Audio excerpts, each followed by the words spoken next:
मणिकर्णिका सभी तीर्थों का मणि है। भगवान शिव वहाँ पर शयन मुद्रा में है। मणिकर्णिका से ही कुछ डिस्टेंस की दूरी पर विशालाक्षी शक्तिपीठ है। मान्यता है कि भगवान शिव उस मंदिर में शयन यानी सोने के लिए आते हैं। मणिकर्णिका पर जाएं और वहाँ पर चिता न जल रही हो, और मैं दिन और रात दोनों की बात कर रहा हूँ, 24 घंटे। अंग्रेजों ने इसे the burning heart of India भी कहा। It is a larger form of काल भैरव। मणिकर्णिका पे कभी भी आप भय का अनुभव नहीं करेंगे, क्योंकि ये साक्षात भैरव जी का स्थान है।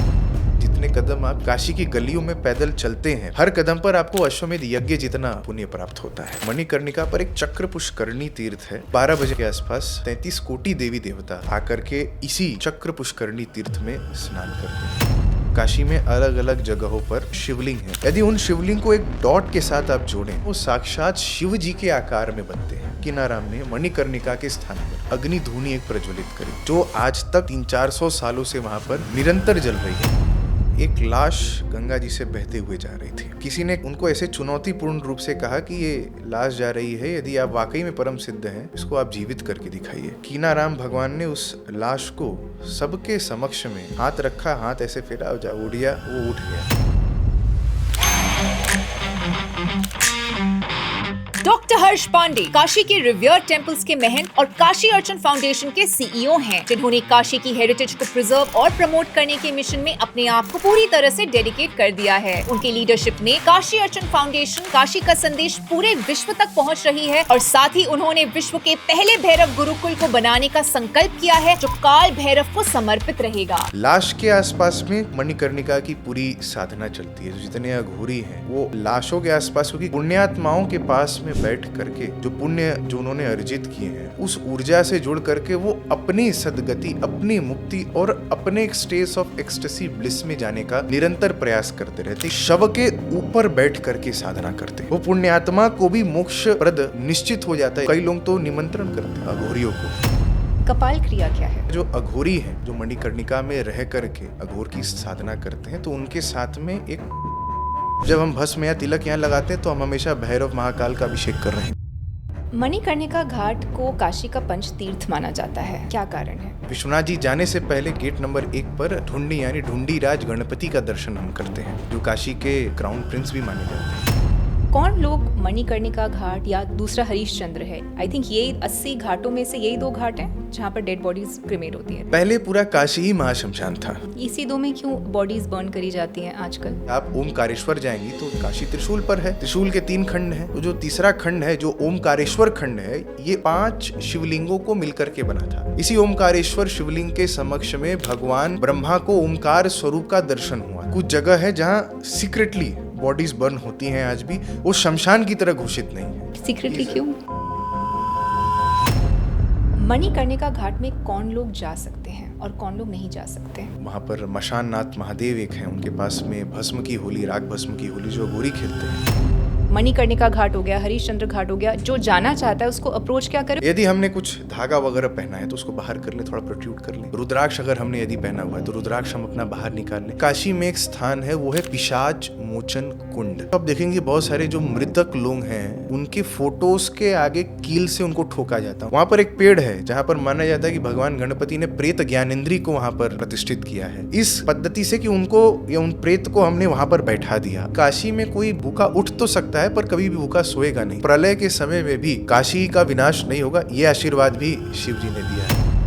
महंत पांडे जी का इंटेंशन है कि वो दुनिया भर के भक्तों को भैरव और काशी के तीर्थ स्थानों से जोड़े, ताकि ये ट्रेडिशंस आने वाली पीढ़ियों तक पहुंचे रहे। आज हम गर्व से उनका बॉडी टू बीइंग पॉडकास्ट पर स्वागत करते हैं। आज हम आपको ऐसी जगह ले जाएंगे जहां समय तो रुक जाता है, पर धुआं कभी नहीं थमता। Kashi, the oldest city in the world.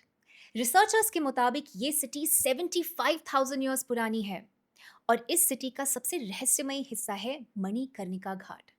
कहा जाता है कि यहाँ पर एक इंसान क्रिमेट हो जाए तो वो लाइफ, डेथ और रीबर्थ के साइकिल से मुक्त हो सकता है। रोजाना यहाँ 200 से 300 बॉडीज क्रिमेट होती हैं, और साल में 1 लाख से अधिक। दुनिया भर में होली गुलाल और रंगों से खेली जाती है, मगर यहाँ पर इंसानी चिता की राख से होली खेली जाती है। स्वागत है आपका काशी सीरीज के पहले एपिसोड में मणिकर्णिका घाट।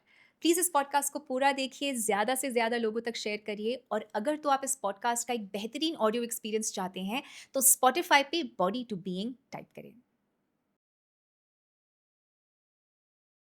काशी को कहा जाता है कि it is the oldest city in the world. मैं हाल ही में किसी के साथ एक पॉडकास्ट कर रही थी, वो एक रिसर्चर थे और उन्होंने मुझसे कहा कि काशी लगभग 75,000 ईयर्स पुराना है and it was built many times over. कहा जाता है कि अखंड ज्योत तो है ही है, यानी कि जो चिता है वो जल रही है for I think close to 3,000 years. ये भी मैंने कहीं स्टेटिस्टिक पढ़ा। और ये एक पूरा काशी एक यंत्र है, एक तरीके का यंत्र हुआ। अब इसमें मुझे जो सबसे रहस्यमयी चीज़ लगी वो लगी मणिकर्णिका घाट। तो मणिकर्णिका घाट में एक मान्यता है कि अगर तो वहाँ एक बार आप क्रिमेट हो जाएं तो आप लाइफ, डेथ और रीबर्थ के साइकिल से ब्रेक कर सकते हैं। तो आज के इस मास्टर क्लास में मैं चाहती हूँ कि आप A to Z हमें सब कुछ मणिकर्णिका घाट के बारे में बताइए। स्टार्ट विद द मोस्ट रहस्यमयी, most secretive, most unknown facts जो लोग जानते ना हो। तो मणिकर्णिका जैसे समझ में आ रहा है ना, ये तीर्थों का मणि है, जो क्राउन जूल होता है। स्कंद पुराण में एक श्लोक भी आता है, न विश्वेश्वर समो लिंगम, कि काशी विश्वनाथ के समान कोई दूसरा शिवलिंग नहीं। न काशी सदृशी पुरी, जो सप्त पुरियाँ हैं, जो 7 पुरियों को हमारे सनातन धर्म में सबसे ज़्यादा प्रधानता दी गई है, जिसमें अवंतिका, कांची, मथुरा, सभी ये जो तीर्थ आते हैं, उसमें काशी का स्थान सबसे उत्तम रखा गया। क्योंकि काशी मोक्षदायिनी नहीं है, काशी महामोक्षदायिनी है। वो महामोक्षदायिनी क्यों है? तो जो श्लोक का तीसरा हिस्सा है कि न मणिकर्णिका समो तीर्थम, कि मणिकर्णिका के समान कोई भी दूसरा तीर्थ इस धरती पर विराजमान नहीं है। और वो क्यों है? क्योंकि मणिकर्णिका अपने आप में, जैसे मैंने कहा, सभी तीर्थों का मणि है। जो मणिकर्णिका है उसको इस तरीके से देखें कि भगवान शिव वहाँ पर शयन मुद्रा में है। जनरली भगवान शिव को हम ध्यानस्थ देखते हैं, पर वहाँ भगवान शिव शयन मुद्रा में है, मतलब यानी वो लेटे हुए हैं, वो विराजमान है, योग निद्रा जिसको आप कह सकती हैं। मणिकर्णिका से ही कुछ डिस्टेंस की दूरी पर विशालाक्षी शक्तिपीठ है, 100-200 मीटर के आसपास, जहाँ भगवती माँ आदिशक्ति के लेफ्ट ईयर गिरा था, जहाँ पर भगवती का बायां कान जहाँ पर गिरा। आज भी मान्यता है कि भगवान शिव उस मंदिर में शयन यानी सोने के लिए आते हैं। दोपहर के समय में विश्राम, आप देखेंगे तो मंदिर के ऊपर हेडलाइन ही लिखा हुआ है कि भगवान Shiva comes to rest here in the afternoon along with Bhagwati Vishalakshi, जो कि उनकी अर्धांगिनी मानी गई। तो भगवान शिव यहाँ शयन, और पूरा जो एक मणिकर्णिका जो शमशान हम देखते हैं, तो उसमें जो अखंड ज्योति है, वो अखंड ज्योति वो जलती हुई चिताएं ही हैं, जो हजारों साल से कभी बुझी नहीं। ऐसा कभी नहीं हो सकता कि आप मणिकर्णिका पर जाएं और वहाँ पर चिता न जल रही हो। और मैं दिन और रात दोनों की बात कर रहा हूँ, 24 घंटे। अंग्रेज़ों ने इसे the burning heart of India भी कहा। तो अपने आप में जो मणिकर्णिका महाश्मशान है, it is a larger form of काल भैरव। आप किसी शमशान घाट पर जाते हैं तो वहाँ जो तत्व जो सबसे ज़्यादा विद्यमान होता है, दैट इज़ ऑफ वैराग्य एंड शांति।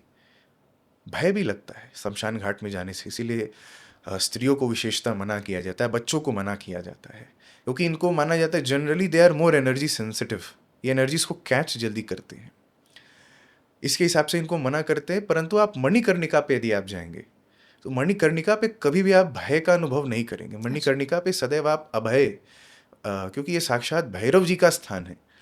भैरव ही मणिकर्णिका है, मणिकर्णिका ही भैरव है।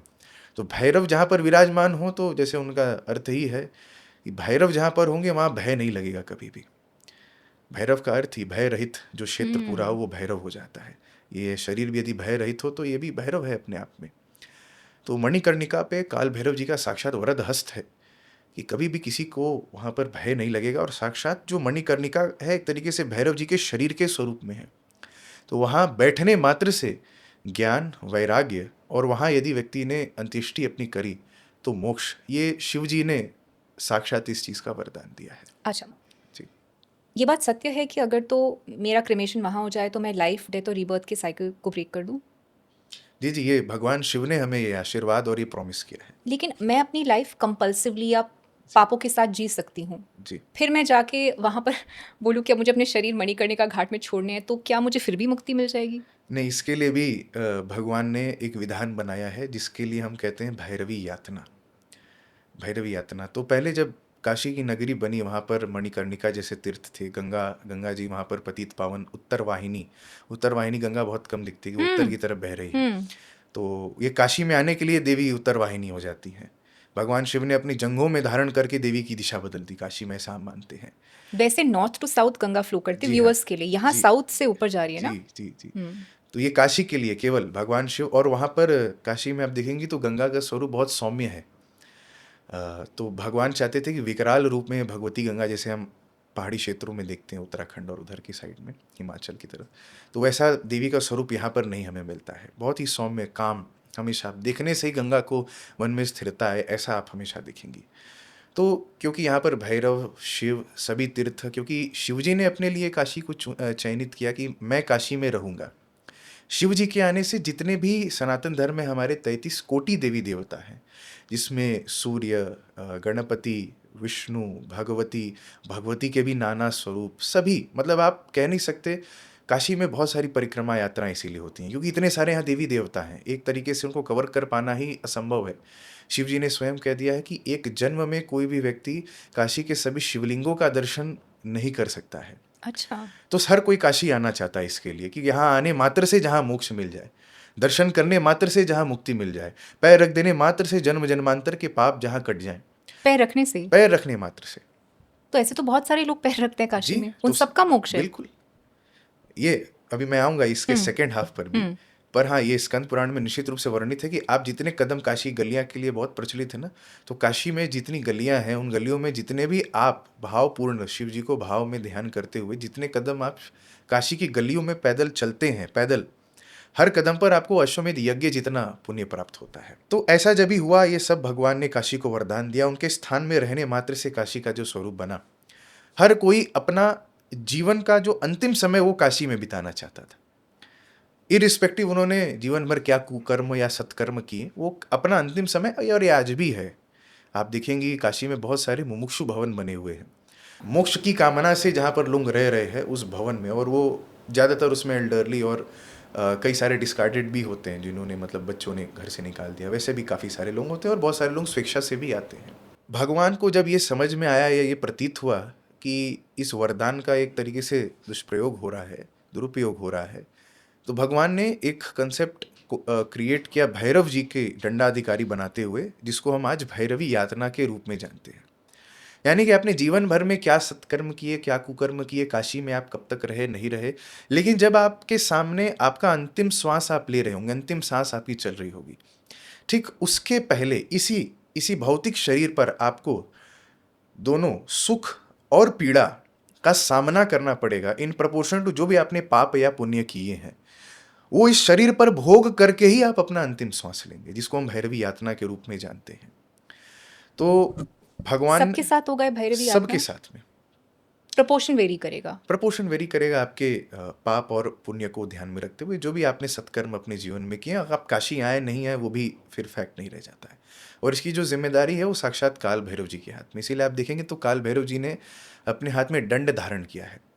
यदि परस्पर हम कंपेयर करें शिव और भैरव के एट्रीब्यूट्स, तो फिजिकल आई से कंट्रडिक्ट कर पाना मुश्किल है, कोई कंपैरिजन कर पाना कठिन है, क्योंकि शिव जी ने भी हाथ में त्रिशूल धारण किया है, उनके भी तीसरे नेत्र हैं, उनकी भी जटाएं हैं, साक्षात वो भी दिगंबर स्वरूप में है, सर्पों को लपेटा हुआ है, तो कोई अंतर कर पाना वैसे कठिन है। लेकिन एक तरीके से वेपन भगवान भैरव जी एक्स्ट्रा लेते हैं, वो है दंड, जो शिव जी धारण नहीं करते हैं। तो शिव जी जब दंडाधिकारी स्वरूप में हो जाते हैं, तो शिव प्लस दंड अगर हमें इज इक्वल टू भैरव हो जाता है। तो और ये भैरवी यातना के साथ में जितने भी लोग काशी में जन्म लेते हैं, तो फिर हम ऐसा मानते हैं कि ऐसे ब्रह्मा जी फिर हमारा लेखा जोखा नहीं लिखते हैं। काशी में जो भी व्यक्ति जन्म लेता है, तो उसका जो लेखा जोखा, यानी this journey from B to D, the journey from birth to death, ये जो जर्नी है, तो इस बीच में जो भी उसने पाप किए और कर्म किए, सत्कर्म किए, तो उनका जो डॉक्यूमेंटेशन है, जो हम मानते हैं हमारे धर्म में कि ब्रह्मा जी करते हैं हर व्यक्ति के लिए, काशी में यदि किसी व्यक्ति ने जन्म लिया है या काशी में एक बार भैरव जी का दर्शन भी किसी ने व्यक्ति ने किया है, उस पॉइंट ऑफ टाइम के बाद उसका लेखा जोखा मृत्यु तक भैरव जी ही लिखते हैं और उसी के अनुसार उसको दंड या फिर आशीर्वाद प्रदान करते हैं। आपने बोला जिसकी भैरवी यातना होती है काशी में, भैरवी यातना तो ये अलग है, वो सबको सामना करना है, वो भैरव जी ही वो आपको आपके, जैसे मैंने कहा, पाप और पुण्य के प्रपोर्शन में इसी, तो लोग कहते हैं ना कि मतलब ये सब इसी शरीर पे भोग के जाना है, ऐसा नहीं है कि अगले जन्म में, इसी जन्म में सब काट के जाना है। तो ज़रूरी नहीं कि लोगों को जो दिखा है जीते जी बहुत सारे लोग कहते हैं ना ये तो बहुत कर्म गंदे किए लेकिन मतलब चले तो अच्छे से गए, या फिर इनको ऐसा कोई सामना नहीं, अच्छा जीवन इन्होंने व्यतीत किया। तो वो क्या व्यतीत किया और जब वो श्वास छोड़ रहे थे तो वो तो हमने देखा नहीं, ना हम कभी अनुभव कर सकते हैं उस चीज़ को। तो इसीलिए जनरली ये कहा जाता है। भैरवी यातना ये है, पर भैरवी यातना आपको मिलेगा किससे? जो भी लेखा जोखा आपके पाप कर्मों का है उसके अनुसार ही मिलेगा। तो जीवन भर उनका लेखा जोखा होना भी तो है। तो वो जो लेखा जोखा है, यानी जो डॉक्यूमेंटेशन है आपके लाइफ लॉन्ग, जब भी आप जो एक काम कर रहे हैं, जैसे मैं आपसे बात भी कर रहा हूँ या आप मुझसे बात कर रही हैं, इस संवाद को जो सुन रहे हैं, तो छोटे छोटी चीज़ों में भी अगर पाप पुण्य के हम भागी बनते हैं या इन जनरल कोई भी सत्कर्म हम करते हैं, तो वो जो है उसको हमारे सनातन धर्म में ब्रह्मा जी लिखते हैं किसी भी व्यक्ति के लिए। जैसे हमने जन्म ले लिया, जन्म से लेकर के मृत्यु तक उस लेखा जोखा को ब्रह्मा जी हमारे लिए तैयार करते हैं। परंतु काशी में यदि आपने जन्म लिया या काशी में एक बार भी आकर के भैरव जी का दर्शन आपने किया, तो दर्शन करने के उस पॉइंट ऑफ टाइम के बाद से लेकर के डेथ तक ब्रह्मा जी हैंड ओवर कर देते हैं भैरव जी को। फिर भैरव जी आपके एक तरीके से कार्यभार वो संभालते हैं, वो सर्वे सर्वा आपके हो जाते हैं। बहुत कम लोग जानते हैं कि मणिकर्णिका पे एक चक्र पुष्करणी तीर्थ है। मणिकर्णिका तो है जो अपने आप में, जैसे मैंने कहा, साक्षात भैरव और सदाशिव का स्वरूप है, और मणिकर्णिका पर एक चक्र पुष्करणी तीर्थ है। और बहुत कम लोग जानते हैं कि प्रतिदिन दोपहर 12 बजे मध्याह्न काल के आसपास हमारे धर्म के सभी 33 कोटि देवी देवता आकर के इसी चक्र पुष्करणी तीर्थ में स्नान करते हैं। और साल में एक बार ही सबके लिए खुलता है, जो अक्षय तृतीया के दिन पर, जिस दिन पर हम आज ये संवाद कर रहे हैं आपके साथ में, इसी दिन पर काशी में अभी वहाँ पर लोगों का हुजूम टूटा होगा इसी चक्र पुष्करणी तीर्थ में स्नान करने के लिए। जी। और मणिकर्णिका अपने आप में एक गूढ़ रहस्य है। मणिकर्णिका अनुभव करने का विषय है। जब भी आप मणिकर्णिका पे जाते हैं तो कई सारे लोग आपको अवघड़, सन्यासी, तांत्रिक, योगी और वो तरह तरह के, क्योंकि आज के समय में कलयुग का प्रवेश हर जगह पर है, वो मणिकर्णिका में भी है। परंतु फिर भी ये दावा है कि आज के समय में भी ऐसे ऐसे सिद्ध पुरुष मणिकर्णिका पर बैठ करके तप और जप कर रहे हैं जो संभवतः पूरे ब्रह्मांड में आपको कहीं भी नहीं देखेंगे। वो कितने युग वर्ष से वहाँ पर रह करके ये कर रहे हैं हमें भी नहीं जानता। घोरी का जो रियल स्वरूप है, यदि आपको अनुभव करना है, एक दिन आप मणिकर्णिका पर बिताएं। आप या तो आपके जीवन जीने की शैली जो आप है उस पर प्रश्न करने लगेंगे, या फिर आपकी जो सोचने का तरीका है वो सदैव सदैव के लिए एक रेवोल्यूशनरी स्टेट में, मतलब एक गजब का चेंज उसमें आएगा। मणिकर्णिका में आप किसी भी व्यक्ति को देख करके जज नहीं कर सकते कि इसकी अपनी जर्नी क्या रही है, इसका अपना स्पिरिचुअल प्रैक्टिस क्या रहा है। हम लोग दंग रह जाते हैं कभी कभी साधकों के साथ में बैठते हैं। एक मेरा इंसिडेंट रहा कि काशी में एक यात्रा होती है जिसे अंग यात्रा हम लोग जानते हैं। तो काशी में अलग अलग जगहों पर, काशी के अपने अभिमुक्त क्षेत्र में शिवलिंग है। यदि उन शिवलिंग को एक डॉट के साथ आप जोड़ें तो वो जो डॉट्स बनते हैं वो साक्षात शिव जी के आकार में बनते हैं। तो वो है क्या, तो अलग अलग शिवलिंग जहाँ जहाँ प्लेस्ड हैं, हर शिवलिंग शिव जी के एक अंग को रिप्रेजेंट, एक ऑर्गन को रिप्रेजेंट करता है, इसीलिए इसे अंग यात्रा करते हैं। तो इसी क्रम में हम लोग मणिकर्णिका पर आए थे, क्योंकि मणिकर्णिका पर भी एक ऐसा शिवलिंग है जिसे मणिकर्णिकेश्वर महादेव के नाम से जानते हैं, जो भगवान शिव का बायां दाहिना हाथ, राइट हैंड माना जाता है अंग यात्रा के क्रम में। वहाँ पर मेरी भेंट हुई एक साधक के साथ में, जो लगभग नग्न अवस्था में केवल और केवल एक काला कपड़ा, काला पट्टा उनके देह पर था, विभूतिधारी थे और अकेले एकांत में वो बैठे हुए थे। तो काला कपड़ा था, तो मेरी रुचि जनरली ऐसे बढ़ी कि किस तरीके से ये भैरव साधक मुझे लगे, और जो कि वो थे भी। जा कर के मैंने बात किया तो वो हार्वर्ड से लॉ में पीएचडी थे। तो ऐसे ऐसी विभूतियाँ बैठ करके मणिकर्णिका पर जब तप योग करती हैं। और आप ये अक्सर सुनेंगी, कई सारे लोग मणिकर्णिका में, विशेषतः स्त्रियाँ, कई सारे वीडियोस भी इंटरनेट पर वायरल हैं कि वो जाती हैं एक तरीके से, they get into a state of trance या they lose their state of emotions, क्योंकि जो एनर्जीज हैं वहाँ पर इतनी हाई हैं और रनिंग है। और प्रतिदिन जो कर्म है, बड़े से बड़े तांत्रिक योगी भी जो रहे, जैसे हमारे यहाँ अघोर पीठ के जो स्थापति रहे कीनाराम, आज भी उनको सदा शिव का स्वरूप माना जाता है, साक्षात शिव। जिसके ऊपर हाथ रख दिया वो मनोकामना कभी ऐसा नहीं हुआ कि सिद्ध न हो। वो अघोर पीठ के संस्थापक माना गया कीनाराम महाराज को। अभी भी है वो? नहीं, अभी तो अच्छा। नहीं। ये आज उनका स्थान है, समाधि है काशी में, जिसे कीनाराम आश्रम या अघोर पीठ के रूप में पूजा। इन्होंने क्रीम बीज की सिद्धि करी थी। पूरी इनकी पद्धति और ग्रंथ भी हैं। तो मंत्रों में क्रीम लगा करके जो भी कामना होती थी वो भक्तों की प्रद करने में, उनको साधना में आगे बढ़ने में ये मदद करते थे। और इन्होंने माता हिंगलाज, जो शक्तिपीठ पाकिस्तान में आज हम जानते हैं, माता हिंगलाज को इन्होंने जागृत किया था। इनकी साधना इन्होंने सिद्ध करी थी। जैसे रामकृष्ण परमहंस ने काली को किया था, जैसे वैसे? रामकृष्ण परमहंस ने काली को किया था। साक्षात मतलब शिव का ही अवतार भगवती के उपासना के रूप में, और अघोर पीठ की स्थापना, क्योंकि ये वो भी चक्र समय था जब अंग्रेजों और मुसलमानों ने अपने पंथ को हमारे हिंदू धर्म और हमारे दर्शन पर काफ़ी थोपने का प्रयास किया था। तो उस समय कहते हैं ना कि जब जब इस तरीके का अंधकार का एक समय आता है तो शिव सदैव अपने रूप में, से हम लोग छत्रपति शिवाजी को जानते हैं, तो वैसे ही वापस से अघोर पंथ की स्थापना और अघोर साधना को आगे बढ़ाने के लिए कीनाराम ने कितने नाना लोगों को उन्होंने अघोर साधना की तरफ प्रेरित किया। और आज भी उनका दर्शन पढ़ करके कितने लोग अघोर साधना की तरफ प्रेरित होते हैं, अघोर जीवन के बारे में, अघोर दर्शन के बारे में जानने के लिए उत्सुक होते हैं। आज भी वहाँ पर उस कीनाराम कुंड, कीनाराम जो आश्रम है, वहाँ पर एक क्रीम कुंड है, यहाँ पर क्रीम बीज के माध्यम से उन्होंने उस कुंड को सिद्ध किया और देवी इंगलाज को वहाँ पर जागृत किया। अभी भी प्रत्येक भाद्रपद, जो भादव का महीना होता है, जनरली कृष्ण जन्माष्टमी के जस्ट 2 दिन पहले, उस पीरियड के आसपास में जो षष्ठी तिथि है, वहाँ लाखों महिलाएं आज भी जाकर के स्नान करती हैं, लाखों की संख्या में। और महिमा है उस दरबार की, जो जिसने भी स्नान किया या जो भी कठिन से कठिन समय में गया, सदैव उसको मार्गदर्शन मिला, क्योंकि वो गुरु के स्वरूप में वहाँ विराजमान है। माताओं की वहाँ पर गोद भरी, और पुत्र जितने थे, जिनको भी कोई चर्म रोग था, कुष्ठ रोग था, स्किन से रिलेटेड प्रॉब्लम था, कॉग्निटिव डेवलपमेंट कम था, वैसे लोग जाकर के वहाँ दर्शन करें तो सदैव उनको अच्छा कुशाग्र बुद्धि, शार्प माइंड और इंटेलेक्ट का आशीर्वाद आज भी मिलता है। इतनी करिश्माएं और इतने मिरेकल्स हैं कि कहानी कम पड़ जाएगी। अच्छा? कीनाराम की, उन कीनाराम ने मणिकर्णिका के स्थान पर, अच्छा। उन कीनाराम ने मणिकर्णिका के स्थान पर अपने कालू डोम, जो वहाँ के उनके गुरु बने, उनकी जो डोम प्रेरणा से, समुदाय के, उनकी प्रेरणा से वहाँ पर अग्नि धूनी एक प्रज्वलित करी, जो आज तक 300-400 सालों से वहाँ पर निरंतर जल रही है। आज तक कभी भी वो धूनी बुझी नहीं। तो ये मुझे लगता है बहुत कम लोग इन मणिकर्णिका की चीज़ों के बारे में जानते हैं। ओके। आपने कुछ मिरेकल्स की बात करी, मुझे बताइए मिरेकल्स के बारे में मणिकर्णिका में जो हुए हैं, जिसका लॉजिकल या साइंटिफिक कोई आंसर है नहीं।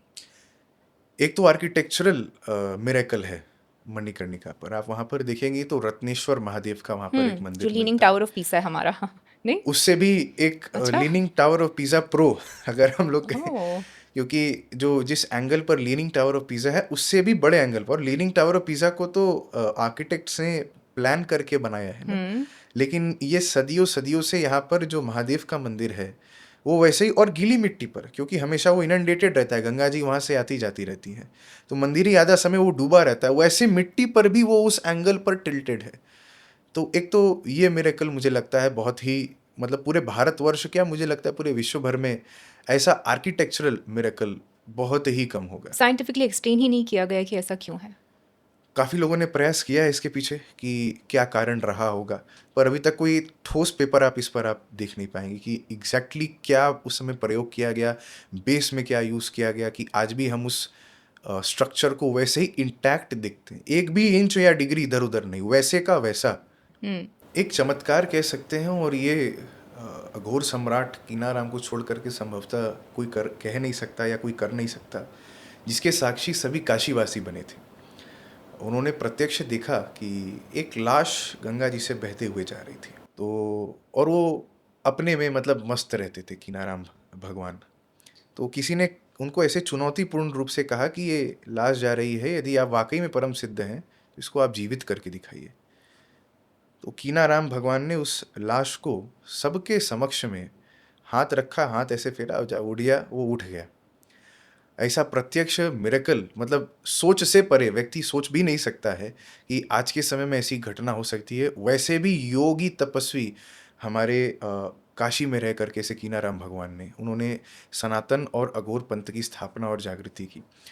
लाश के आसपास में मणिकर्णिका की पूरी साधना चलती है। जो जितने अघोरी हैं तो वो लाशों के आसपास, क्योंकि कई सारी पुण्य आत्माएं भी मणिकर्णिका पर आती हैं।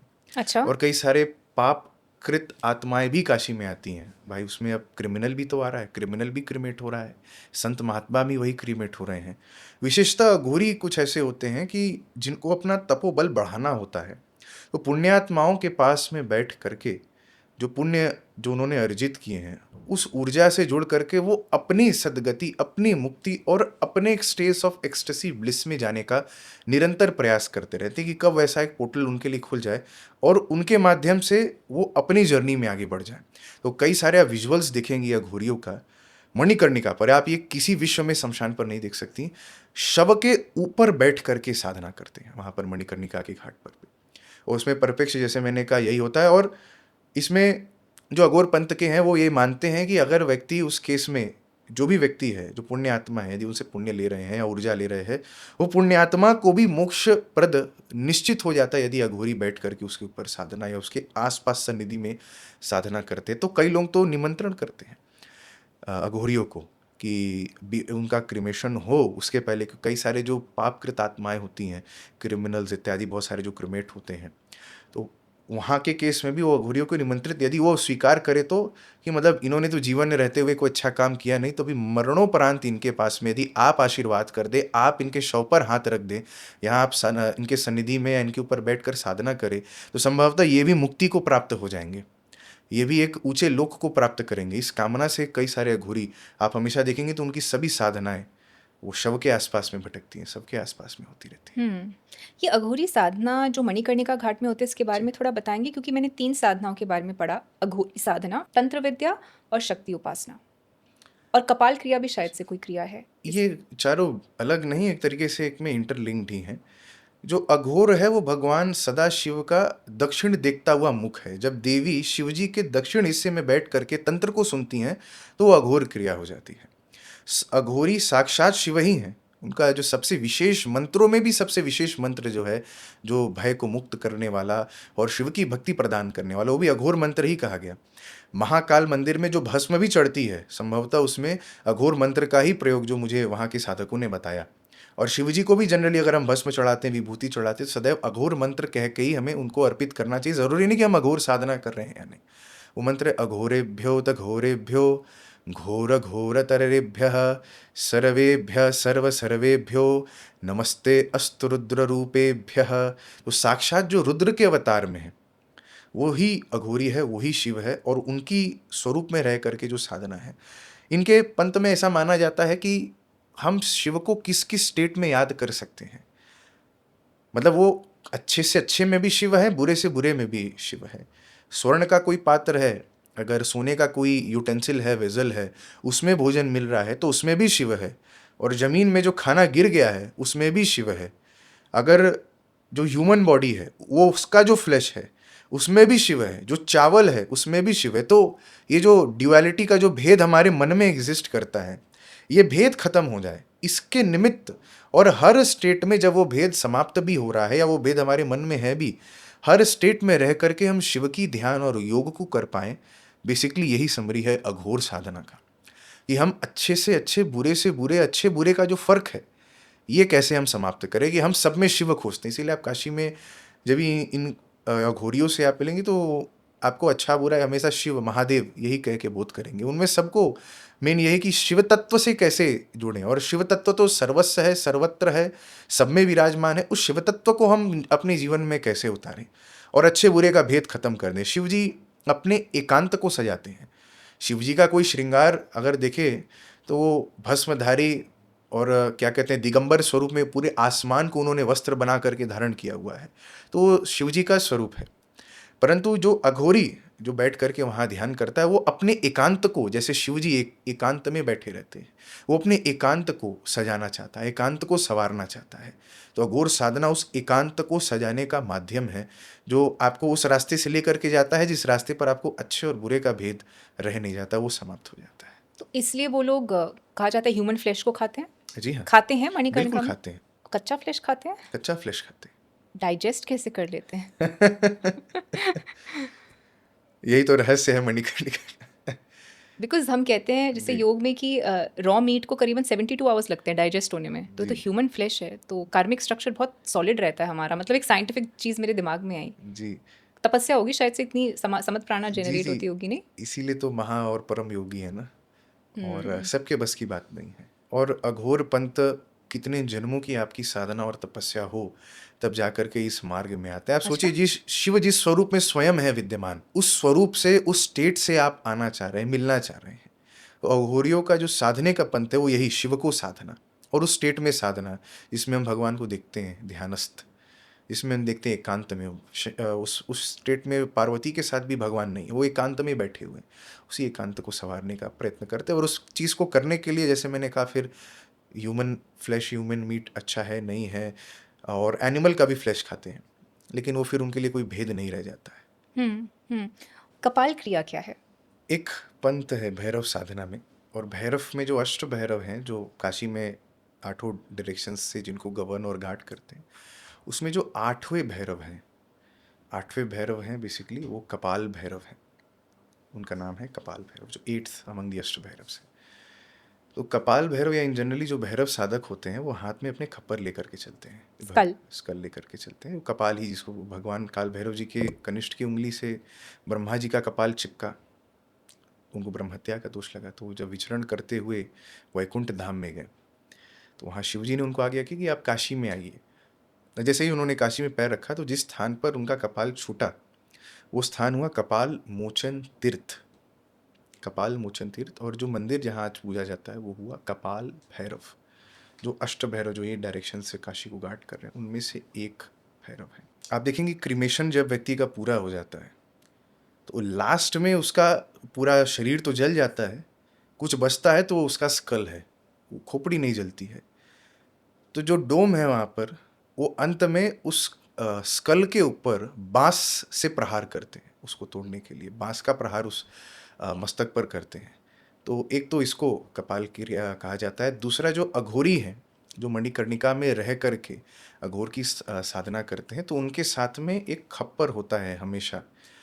तो खप्पर रखते हैं, और उसी खप्पर में बेसिकली वो ये प्रयास करते हैं, जो भोग वो अर्पित करते हैं, तो हमेशा वो जो कपाल, जो ह्यूमन इंटेलेक्ट है, ह्यूमन माइंड है, जो ह्यूमन बॉडी से अटैच्ड है, उस कपाल को उसमें सिद्ध करना चाहते हैं, उस खप्पर में। बेसिकली उनका इंटेंशन या एम ये होता है, क्योंकि उसमें भोग आप अर्पित कर रहे हैं आप भैरव और सदाशिव को वहाँ पर मणिकर्णिका में रह करके, तो हमने अपना मस्तक या हमने अपना जो माइंड है वो आपके चरणों में रख दिया भोग के स्वरूप में, कि हमारा जो मस्तक है वो आपके चरणों में पड़ा रहे। बेसिकली जो समरी है कपाल साधना का या खप्पर साधना का, वो इस कंडीशन में होता है। और ये इसका एक बहुत ही नुआंस्ड फॉर्म या ज़्यादा प्रचलित फॉर्म जो है, वो आप भैरव मंदिरों में देखेंगी, जहाँ हर लोग जाकर के शराब चढ़ा रहे होते हैं।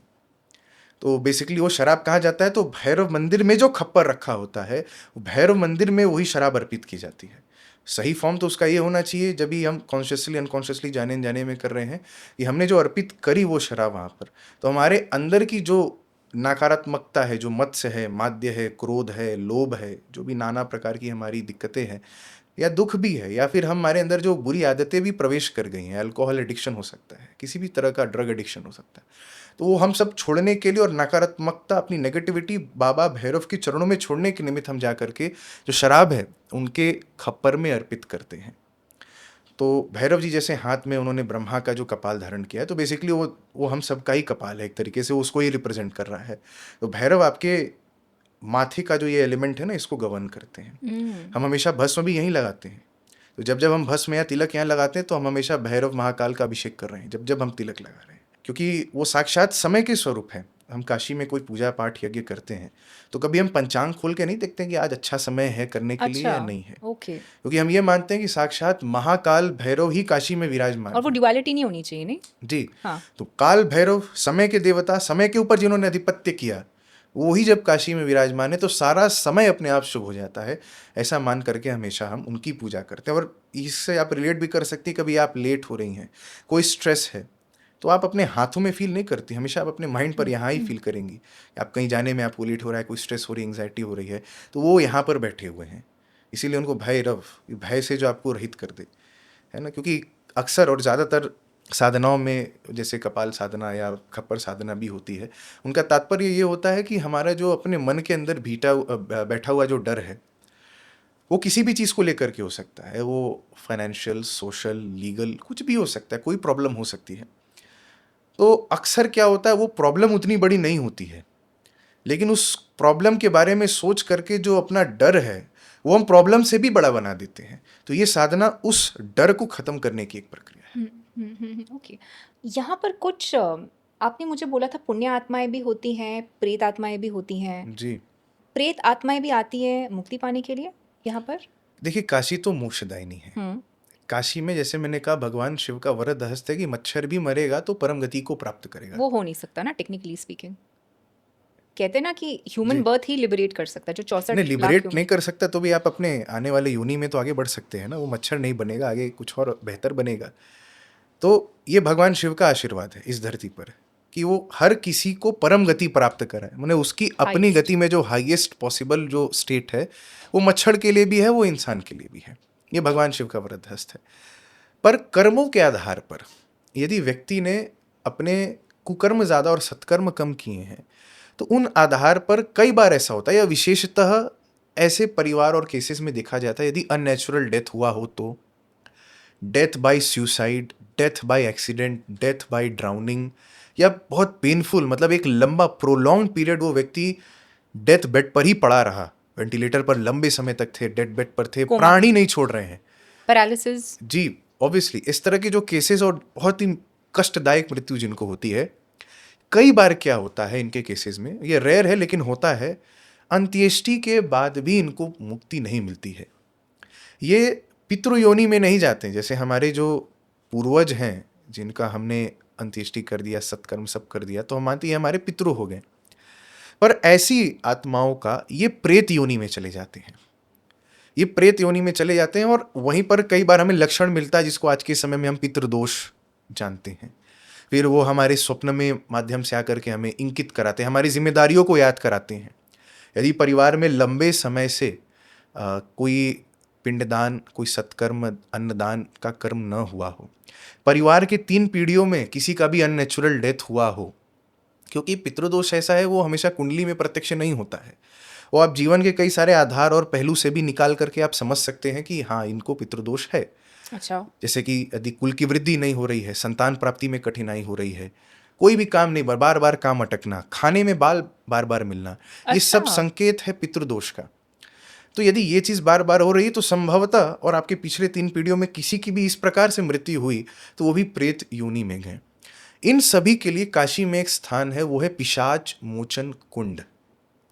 वहाँ पर आप जाएंगे तो आप देखेंगे बहुत सारे जो मृतक लोग हैं, उनके फोटोज के आगे कील से उनको ठोका जाता है, उनका फोटो लगाया जाता है वहाँ पर, और उस पेड़ में उनको कील से ठोका जाता है। वहाँ पर एक पेड़ है जहाँ पर माना जाता है कि भगवान गणपति ने प्रेत ज्ञानेंद्री को वहाँ पर प्रतिष्ठित किया है। उसी पेड़ पर इन सब मृत आत्माओं का जो प्रेत योनि में पहुँचे हुए हैं, उनको फोटो या आधार या पैन ऐसा भी कुछ लगा करके उनको कील से ठोका जाता है उस पेड़ में, इस पद्धति से कि उनको या उन प्रेत को हमने वहाँ पर बैठा दिया। अब वो वापस से प्रेत योनि में नहीं जाएंगे, वो मुक्ति को प्राप्त करेंगे। क्योंकि इस स्थान का ये महत्व है कि पिशाच नाम का एक ब्राह्मण था। अच्छा, ब्राह्मण था वो? पिशाच नाम का ब्राह्मण था, वो केवल दान लेता था, दान देता नहीं था। ओके। तो मरणोपरांत उसको भी प्रेत योनि प्राप्त हुई। तो वहाँ पर इसी पिशाच मोचन के तीर्थ के पास स्थान में रह करके उसने भगवान शिव की बड़ी आराधना करी। स्टार्टिंग में जो मैंने आपको अंग यात्रा बताया ना, अलग शिवलिंग जो अलग अलग अंगों का प्रतीक है, उसी अंग यात्रा के क्रम में एक मुक्ति लिंग है काशी का, जिसे कपर्धीश्वर महादेव कहा जाता है, जो कपर्दी नामक गण द्वारा प्रतिष्ठित है। इसी तीर्थ के आसपास रह करके इस पिशाच नामक ब्राह्मण ने भगवान शिव की बहुत तपस्या करी। तो फाइनली उनको भगवान शिव ने वहाँ पर मुक्ति प्रदान करी, इसीलिए इसका नाम पिशाच मोचन, माने पिशाच नामक ब्राह्मण को भी जहाँ मुक्ति मिली वो पिशाच मोचन तीर्थ हुआ। तो उनका जो त्रिपिंडी है, नारायण बलि है, जो मरणोपरांत जो रिचुअल्स हम जानते हैं और ये जो होते हैं, वो क्रम यहाँ पर फिर किया जाता है। और हम सब का, क्योंकि हम जो सनातन धर्म में जन्म लेते हैं या मानव शरीर में भी हम जो जन्म लेते हैं, हम ये मानते हैं कि हर व्यक्ति 3 ऋण के साथ जन्म लेता है, देव ऋण, पितृ ऋण, ऋषि ऋण। तो पितरों के प्रति जो ऋण है वो तो जन्म से हमारे आता है, तो ये तभी पूर्ण होता है जब एक माध्यम से या दूसरे माध्यम से। ये ऋण का कॉन्सेप्ट थोड़ा समझाइए, नया है ये। जी, माने पितृ ऋण जो हमारा डेट है, बेसिकली जो डेट टुवर्ड्स आवर एंसेस्टर्स है। ऋषियों के प्रति हम क्यों ऋण मानते हैं? क्योंकि ऋषियों ने ही आज ये सारे दर्शन हमें दिए। से सप्तशती का हम पाठ करते हैं तो मार्कंडेय ऋषि ने वो हमें दिया। तो ऐसे ही जो सभी ऋषि हैं, जितने ग्रंथ है, पुराण है, महापुराण है, वो किसी न किसी ऋषि के माध्यम से ही हमें मिले हैं। तो उन ऋषियों के प्रति जो ऋण है, हमेशा हमें उनको पूरा करने का, और वो तब तक पूरा नहीं है जब तक कि हम अपने सत्कर्मों के माध्यम से, जैसे पितरों के लिए जो ऋण है वो तभी पूरा हो सकता है जब हम मानते हैं हम गया जी में उनको बैठा करके आएंगे। और गया जी कब आप जाएंगे? जब आप काशी में पितृ ऋण, अपना पिंडदान, त्रिपिंडी इत्यादि आप करके आगे जब बढ़ते हैं तो पहला स्टेज आपका हमेशा काशी होता है। काशी करके ही आप गया जा सकते हैं। तो आप गया चले जाते हैं और गया में श्राद्ध भावपूर्वक आप अपने पितरों का करते हैं तो माना जाता है आपको पितृ ऋण से मुक्ति मिल जाती है। और पितरों एक ऐसा कॉन्सेप्ट है जो हर किसी के लिए यूनिक है। जैसे पंचदेव की पूजा तो हर कोई कर रहे हैं, गणेश जी की पूजा हर कोई कर रहा है, लक्ष्मी जी की पूजा कर रहे हैं, विष्णु जी, देवी की, सूर्य भगवान प्रत्यक्ष हैं, शंकर जी की, भैरव जी की भी हर कोई पूजा कर रहे हैं। ये कॉमन, शायद आप मेरे पूजा मंदिर में जाएंगे तो इन देवी देवताओं को आप मेरे यहाँ भी देख लेंगे, मैं आपके पूजा के मंदिर में जाऊँगा तो ये वहाँ पर मुझे भी मिल जाएंगे। पर जो मेरे पितर हैं उनकी पूजा मैं ही कर सकता हूँ, मेरे पितर की पूजा आप नहीं कर सकती। जो आपके पितर हैं वो आपकी पूजा आप स्वयं ही कर सकती हैं। ये यूनिक होता है उसी व्यक्ति, इसीलिए उस कुल का व्यक्ति वो ही जा करके जब श्राद्ध करता है तो उस पुण्यात्मा को, यदि वो प्रेत योनि में भी हो तो उसे मुक्ति मिलती है। अच्छा, ओके। कई बार डर लोगों को रहता है, हम कहते हैं ना कि हॉन्टेड जगह आप जाएं जी तो भूत चिपकने का डर रहता है, तो कई लोगों को लगता है हम शमशान घाट में जाएं, जी। कोई अच्छा कार्य करने क्यों ना जाएं, पर ये हमारी जो डिसएम्बॉडीड बीइंग्स जिनको हम कहते हैं वो हमारे साथ आ सकती हैं। तो इसके बारे में ये डर आप कैसे क्वेल करेंगे? ऐसा बहुत कम चांस है कि इस तरीके की क्रिया हो सकती है, क्योंकि मैंने कहा ना वो हमारे साथ फिर इस लोक पे तो नहीं रहते हैं। वो भले ही अगर पितृयोनि में नहीं गए तो भी प्रेत योनि में जाएंगे, लेकिन हाँ वो पूर्व स्मृति से हमें स्मरण जरूर कराएंगे। वो विजुअल के माध्यम से हो सकता है, वो ड्रीम्स के माध्यम से हो सकता है, वो पोजेशन, फ्लैशेस या पोजेशंस अक्सर होते हैं। अब वो पोजेशन क्या है वो वेरीफाई कर पाना कठिन होता है, क्योंकि पोजेशन में लोग बहुत कुछ क्लेम करते हैं। कई लोग तो क्लेम करते हैं कि दुर्गा ही उनके शरीर में आती है, तो इसलिए पोजेशन का केस थोड़ा ट्रिकी हो जाता है। ये नहीं कि नहीं आ सकती हैं, आ सकती हैं, परंतु वो टेस्टिफाई कर पाना कठिन है।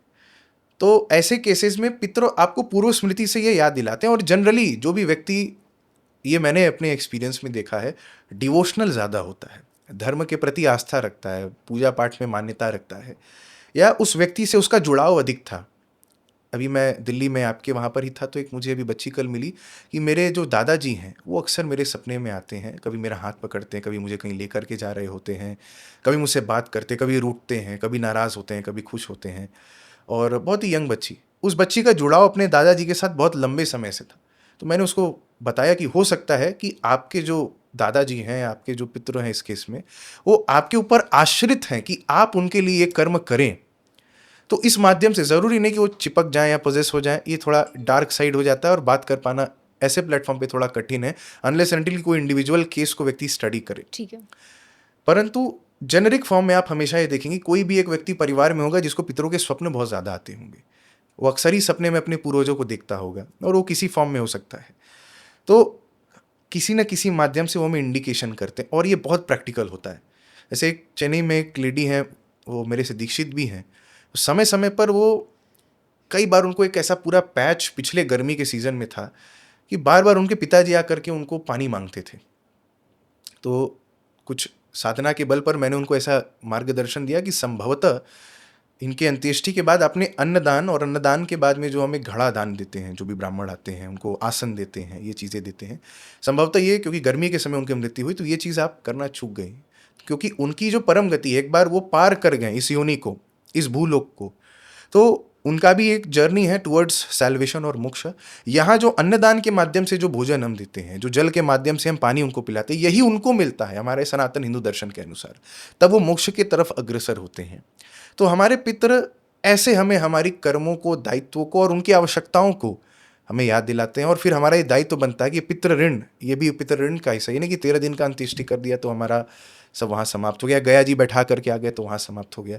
कुछ भी ऐसी आवश्यकता है तो हमेशा हमें वो याद करेंगे और हमारी जिम्मेदारी है, क्योंकि उनके लिए हम ही कर सकते हैं, वो हमारे पितर हैं, उनकी पूजा या उनके लिए कुछ और कोई कर नहीं सकता, करेगा भी तो वो स्वीकार नहीं करेंगे।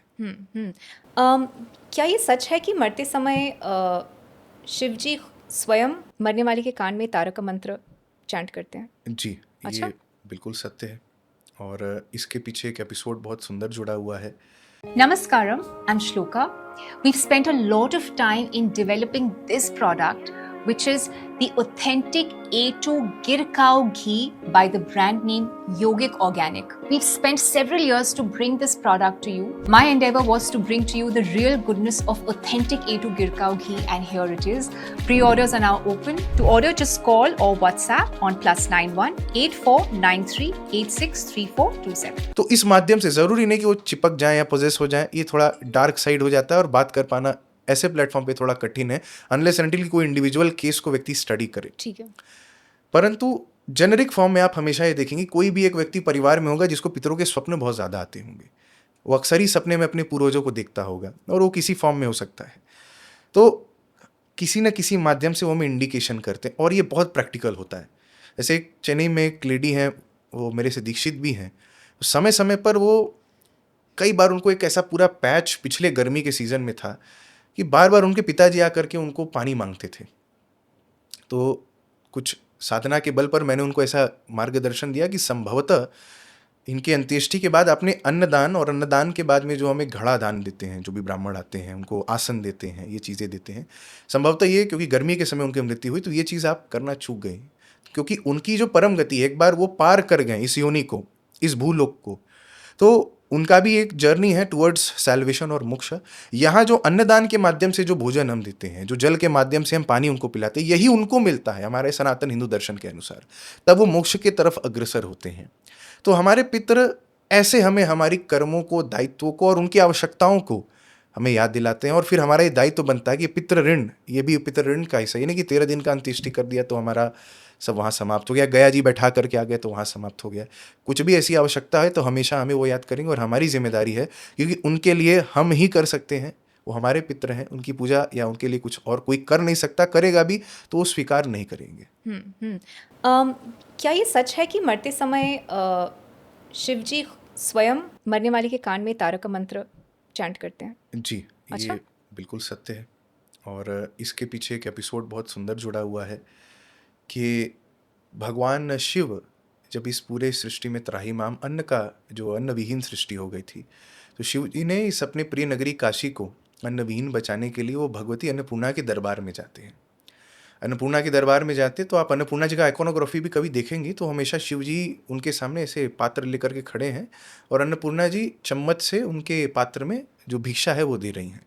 तो भिक्षा तो वो ले रहे हैं, लेकिन वो भिक्षा लेते हुए पूरे सिंबॉलिकली काशी नगरी को ये आशीर्वाद अन्नपूर्णा जी से दिलवा रहे हैं कि काशी में कोई भूखा सो तो सकता है, भूखा उठ तो सकता है, पर कभी भी भूखा सोएगा नहीं चाह करके। तो ये जो आइकोनोग्राफी है ना, इस क्रम में यदि आप देखेंगे कि अन्नपूर्णा देवी भिक्षा दे रही हैं, शिवजी भिक्षा ले रहे हैं, तो बेसिकली इसमें जो शिवजी और अन्नपूर्णा जी एक दूसरे को प्रॉमिस कर रहे हैं। अन्नपूर्णा जी कहती हैं जीविते अन्नदातृत्वम, जब तक व्यक्ति इस धराधाम काशीपुरी पे जीवित रहेगा उसके उदर पोषण नरिशमेंट की जिम्मेदारी मेरी है। भगवान शिव जो है वो उसको रिटर्न भगवती को एक प्रॉमिस कर रहे हैं। वो कह रहे हैं मृते मोक्षम ददाम्याम, कि जब व्यक्ति इस शरीर को, मानव शरीर को काशी में यदि छोड़े तो मैं स्वयं उसके कान में तारक मंत्र दे करके अभय, मुक्ति, निर्वाण, सद्गति और मोक्ष, उत्तम गति तक वो प्राप्त हो, ये मेरी जिम्मेदारी हो जाती है। तो शिव जी ये वादा कर रहे हैं। तो दोनों अन्नपूर्णा जी और शिव जी प्रतिज्ञाबद्ध हैं काशी में एक दूसरे के प्रति।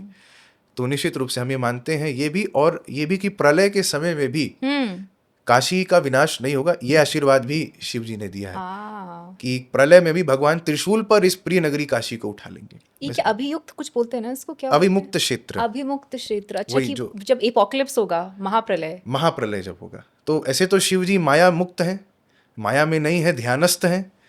तो लेकिन भगवती से वो कहते हैं कि भगवती आपके बिना तो कई कल्प मैंने, कई सदियां, कई हजार साल मैंने बिता दिए आपके वियोग में, शायद भविष्य में भी मैं ये कर सकूं, लेकिन काशी के बिना मैं नहीं रह सकता। क्योंकि काशी, अच्छा, ऐसा नहीं कि काशी में शिव जी हैं, शिव जी के अंदर काशी है। अच्छा, शिव जी का जो हृदय है वो काशी है। तो जब आप काशी में चल रही हैं तो आप ये समझिए आप शिव जी के हृदय पर पैर रख करके चल रही हैं, उनके हार्ट के ऊपर आपका पैर है, इसलिए ध्यान से चलना चाहिए जब आप काशी में चल रहे हैं। तो भगवान और भगवती दोनों ही इस तरीके से प्रतिज्ञाबद्ध हैं।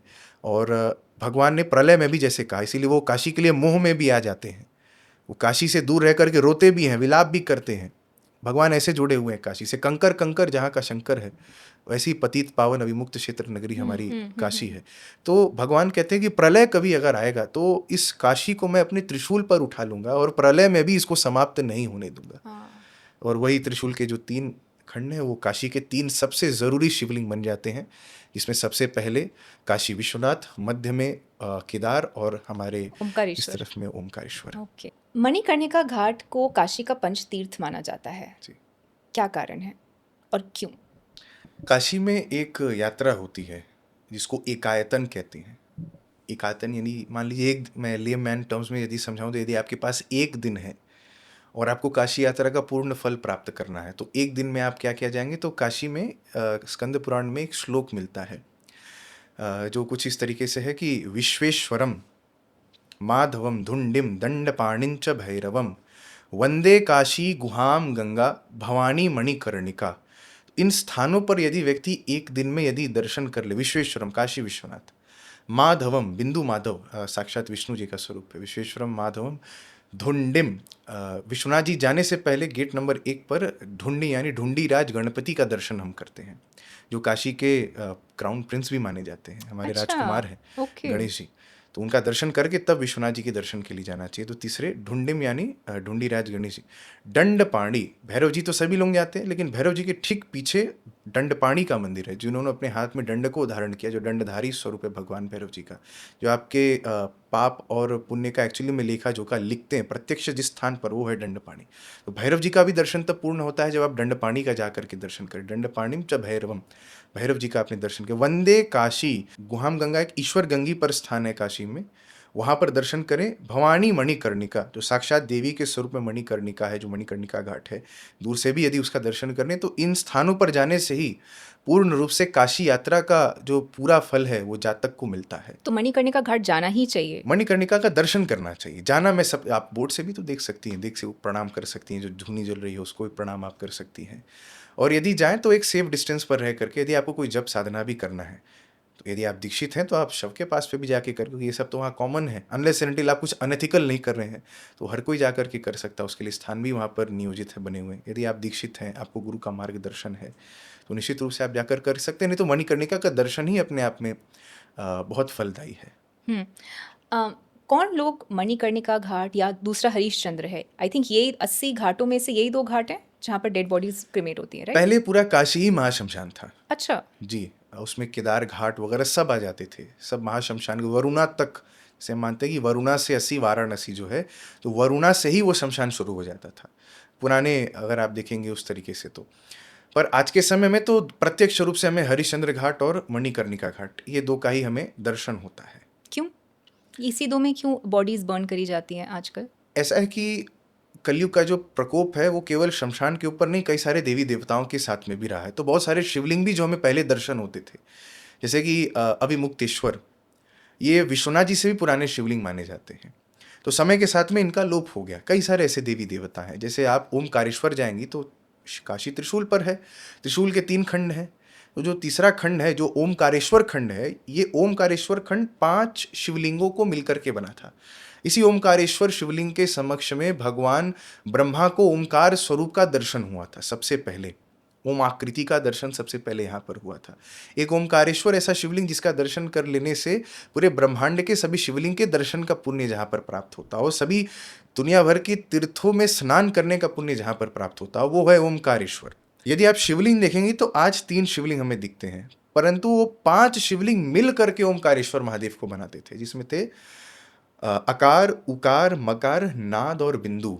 ये 5 शिवलिंगों के नाम थे। नाद और बिंदु का तो लोप हो गया, अकार उकार मकार हमें ऐसे दर्शन होते हैं। ऐसे तमाम देवी देवता, ऐसे चतुष्षष्ठी योगिनी, 64 योगिनियाँ भी काशी में, तो उसमें भी काफ़ी सारी योगिनियाँ हैं जिनका लोप हो गया है। तो उसी समकल, और भगवान ने स्वयं ये कहा है कि मतलब समय के साथ में ये सारे तीर्थ नहीं विद्यमान रहेंगे। तो कई सारे तीर्थ आज हमें नहीं दिखते हैं। मणिकर्णिका और आपका जो हरिश्चंद्र घाट है, ये शमशान प्रत्यक्ष हमें दिखता है, पर आज भी काशी है वो अपने आप में महाशमशान ही है। आपने वर्ड दिखता है यूज किया, क्या जी। एक्चुअलिटी में होते हैं पर हमको दिखते नहीं है? बॉडीज बर्न होती हैं बाकी घाटों में भी पर हमको नजर नहीं आती? नहीं, ऐसा नहीं कह सकते, लेकिन हाँ कुछ जगह है जहाँ सीक्रेटली बॉडीज बर्न होती हैं आज भी, वो शमशान की तरह घोषित नहीं है। सीक्रेटली सर, क्यों? सीक्रेटली को बहुत सारे लोग हैं, जैसे अभी अननेचुरल डेथ के जो बहुत सारे केसेस हो गए हैं, तो एक एरिया बनते जा रहा है काशी में जहाँ पर इस तरह की प्रैक्टिसेस, और जहाँ पर अगर वो क्रीमेशन करने के पहले यदि कोई क्रिया करनी है या इलिसिटली भी करना है, हम नहीं चाहते कि दुनिया समाज को पता चले, तो फिर उन घाटों का प्रयोग करते हैं, और वो बहुत गुप्त और कम और छोटी संख्या में, और उनका डायमीटर या जो एरिया है वो भी बहुत बड़ा नहीं है, वो चुपके से वहाँ पर अंत्येष्टि करके आ जाते हैं। जिनकी अननेचुरल डेथ हुई है वो मणिकर्णिका घाट में नहीं उनका अंतिम संस्कार हो सकता है? नहीं, बिल्कुल हो सकता है, पर ये प्रचलन है, कुछ ऐसे पॉकेट्स बनते जा रहे हैं वाराणसी में। ये वाराणसी भी अब बड़ा होते जा रहा है ना, शमशानों की भी अपनी लिमिटेशंस हैं, कितना वो बॉडी बर्न कर सकते हैं, और जोग्राफिकली भी कभी कभी कन्वीनियंट हो जाता है, लोग बाहर से आते हैं वो करने के लिए, तो वैसे पॉकेट्स उस हिसाब से बनते जा रहे हैं। पर प्रत्यक्ष, जैसे मैंने कहा, जो विजिबल है इनका दर्शन है, वो तो हरिश्चंद्र और मणिकर्णिका ही आज हमें है। अच्छा। और हाँ, इसी को प्रामाणिक मानना चाहिए। अगर तो मुझे अपना क्रिमेशन करवाना है या फिर किसी फैमिली मेंबर का क्रिमेशन कराना है, तो मैं कैसे चूज करूं कि क्या मुझे मणिकर्णिका जाना चाहिए, हरिश्चंद्र? और डिफरेंस क्या है दोनों में? कोई डिफरेंस नहीं है। शिव जी का एक बायां हाथ है, शिव जी का एक दायां हाथ है। वहां जाके भी, हरिश्चंद्र में जाके भी मुक्ति मिल जाएगी मुझे? बिल्कुल, हमारे परिवार में सभी लोग जो है उनका हरिश्चंद्र घाट पर ही अंत्येष्टि होता है। अगर मैं भी इस शरीर को जब कभी छोड़ूंगा तो हरिश्चंद्र पर ही मेरा अंत्येष्टि होना वो तय है। तो वो कुल परंपरा से, ये लीनियज से ये तय रहता है। जो काशी में लोग जो रहते हैं स्पेशली, तो उनको पता होता है कि हमारा जो है वो मणिकर्णिका जाता है या हरिश्चंद्र पर जाता है। अच्छा, मणिकर्णिका घाट में कौन लोग जा सकते हैं और कौन लोग नहीं जा सकते? ए, साधना के लिए, दूसरा क्रिमेशन के लिए।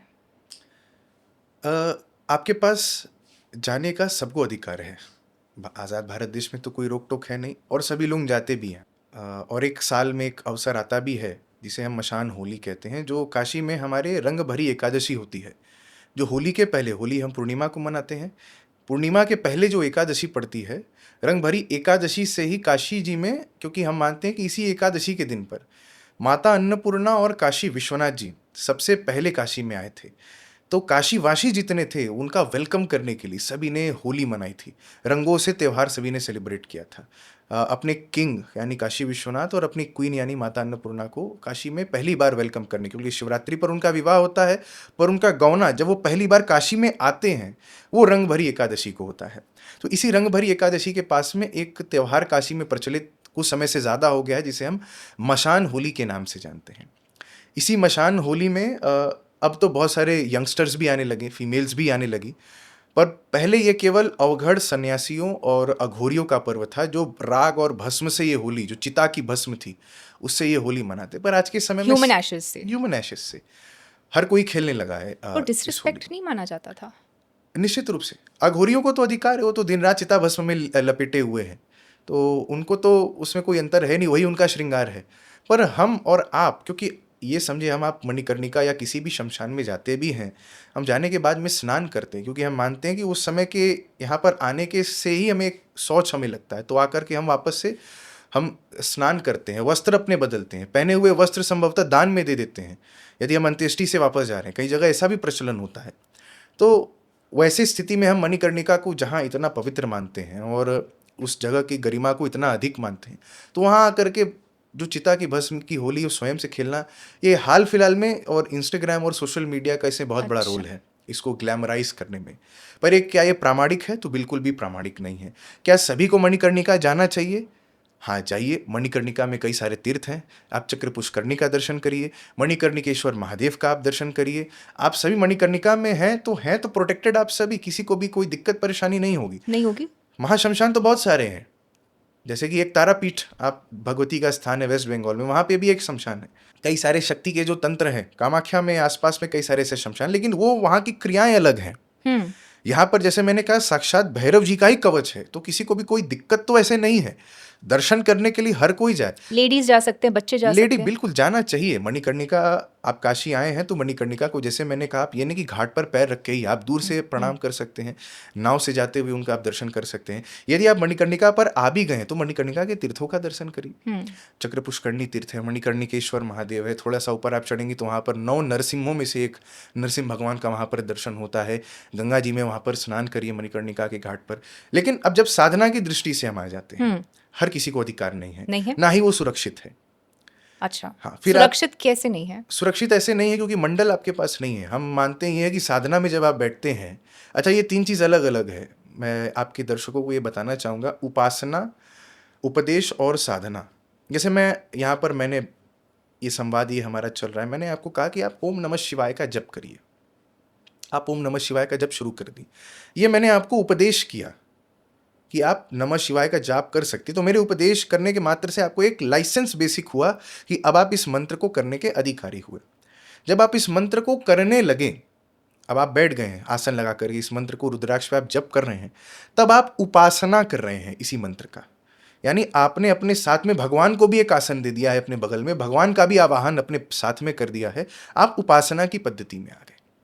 जब इसी उपासना को करते हुए अब आपने संकल्प ले लिया हाथ में जल लेकर के, और आपने एक तरीके का प्रॉमिस भगवान से, ईश्वर से, जिस भी देवता की आप साधना करने जा रहे हैं उनको आपने ये कमिट कर दिया कि अब मैं ये मंत्र का जाप इतने संख्या में, इतने दिनों में, प्रपोर्शन में मैं करूँगा। अब आप साधना में आ गए। ये साधना का जो संकल्प या लक्ष्य है, वो किसी भी असाध्य को जब हम साधने चले जाते हैं, कुछ भी ऐसा जो इनकॉन्करेबल है, कठिन है, मुश्किल है इस फिजिकल फॉर्म में, जब उसको हम साधने के लिए चले जाते हैं तब हम साधना में आते हैं। तो सबसे पहले तो भगवान को ही साधना बहुत कठिन है। भगवान कोई सरल चीज़ तो है नहीं, कलयुग में दर्शन सबके लिए नहीं है। तो उस पद्धति से जब हम साधना, जब देवता की उपासना और साधना, क्योंकि यही सबसे प्रामाणिक मार्ग है, इस साधना के माध्यम से हम भगवान की प्राप्ति कर सकते हैं। क्योंकि ग्रहाधीनम जगत सर्वम, पूरी जो सृष्टि है वो ग्रहों के अधीन है। ग्रह किसके अधीन है? तो ग्रह जो है ये देवताओं के अधीन है। देवता किसके अधीन है? तो देवता मंत्रों के अधीन है। मंत्र किसके अधीन है? मंत्र ब्राह्मणों के अधीन है, क्योंकि ब्राह्मणों ने अपने कंठस्थ किया हुआ है, मंत्रों को याद किया हुआ, ध्यान किया, गायत्री की उपासना करी है, यज्ञोपवीत को धारण किया हुआ, इसलिए हम ब्राह्मणों का सम्मान करते हैं। यही मंत्र जब स्वयं लेकर के हम अपने से ईश्वर के मार्ग में निकल जाते हैं तो अब हम साधना के मार्ग में आ गए। तो जब आप साधना के मार्ग में आ गए तो आपको चाहिए गुरु का मंडल। बिना गुरु के मंडल के आप साधना में बस एक ऐसे आप व्यक्ति हैं जो मतलब निकल तो गए हैं, लेकिन कहाँ गड्ढा मिल जाएगा और कहाँ गिर जाएंगे वो आपको नहीं पता। क्योंकि आजकल लोग यही कहते हैं ना, गुरु से क्यों हम ले, गुरु से साधना क्यों ले, हम तो खुद फिगर आउट कर लेंगे। आपने सुना ही होगा, ये यंगस्टर्स काफी सुनते हैं जी। 500-600 साल की पद्धति है हमारी, जो भी किसी भी संप्रदाय आप मत मजहब में जाएंगे, हमारे हिंदू धर्म में विशेष, मैं किसी भी दर्शन में कहूँ तो विशेष जो संप्रदाय है, कम से कम 500-600 साल की एक परंपरा मिलेगी, और अधिक भी मिल सकती है। जैसे मेरी भी अपनी 450 साल की परंपरा तो हम लोग अपनी लीनिएज की जानते हैं, जो हमारे भैरव कुल में जो हमारी परंपरा है, उस परंपरा पर कितने लोग चले, उसी रास्ते पर बढ़े और अपनी परम गति को प्राप्त किया। हमारे गुरुओं का दर्शन ही हमारे लिए सबसे प्रामाणिक होता है, और गुरु का कार्य है वो आपको बताएगा। ऐसे मैंने कहा कि यहाँ गड्ढा है, यहाँ संभल करके चलना तो आपको ही है, गुरु आपके लिए नहीं चलेंगे, लेकिन आपको मिल गया। और गुरु आपको मंडल देते हैं, सबसे ज़रूरी जो साधना में होता है, गुरु मंडल यदि आपके साथ में है, आप किसी भी स्थान पर जाएंगे, गुरु का कवच, क्योंकि गुरु प्रत्यक्ष रूप में तो आपके साथ रहते नहीं हैं हर समय, तो गुरु आपको मंडल देते हैं। उस मंडल में जब तक आप हैं, आप प्रोटेक्टेड हैं, और कोई भी बाहरी एक्सटर्नल फोर्सेस से आपको कभी थ्रेट नहीं होगा। तो ये गुरु मंडल नहीं है तो मणिकर्णिका पर बैठकर साधना नहीं करना। अच्छा, और घाट में भी नहीं जाना चाहिए? घाट तमाम है। मणिकर्णिका घाट, मणिकर्णिका नहीं जा, तो मैंने कैटेगराइज कर दिया कि जा सकते हैं, जाकर के तीर्थों का दर्शन करें। नहीं, घाट में जहाँ बॉडीज को, जैसे फॉर एग्जांपल गौतम बुद्धा ने ये बोला था अपने मंक्स को कि आप 3 महीने तक जाइए और डेड बॉडीज को बर्न करते हुए देखिए। वो खुद में एक साधना है, क्योंकि आप एक डिटैचमेंट, अपने फिजिकल बॉडी से एक डिटैचमेंट क्रिएट कर देते हैं, डेथ के साथ एक एक्सेप्टेंस आ जाती है, जैसे मैं बहुत करती हूँ वो।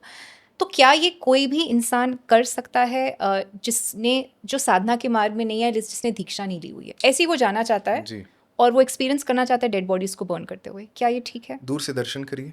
अच्छा, क्योंकि शव तो शिव के समान है, तो ये नहीं कि शव का दर्शन हमारे लिए अशुभ है या फिर हमारे लिए कुछ दुष्कर्म या फिर किसी नेगेटिविटी का कारक बनेगा, वैसा नहीं है।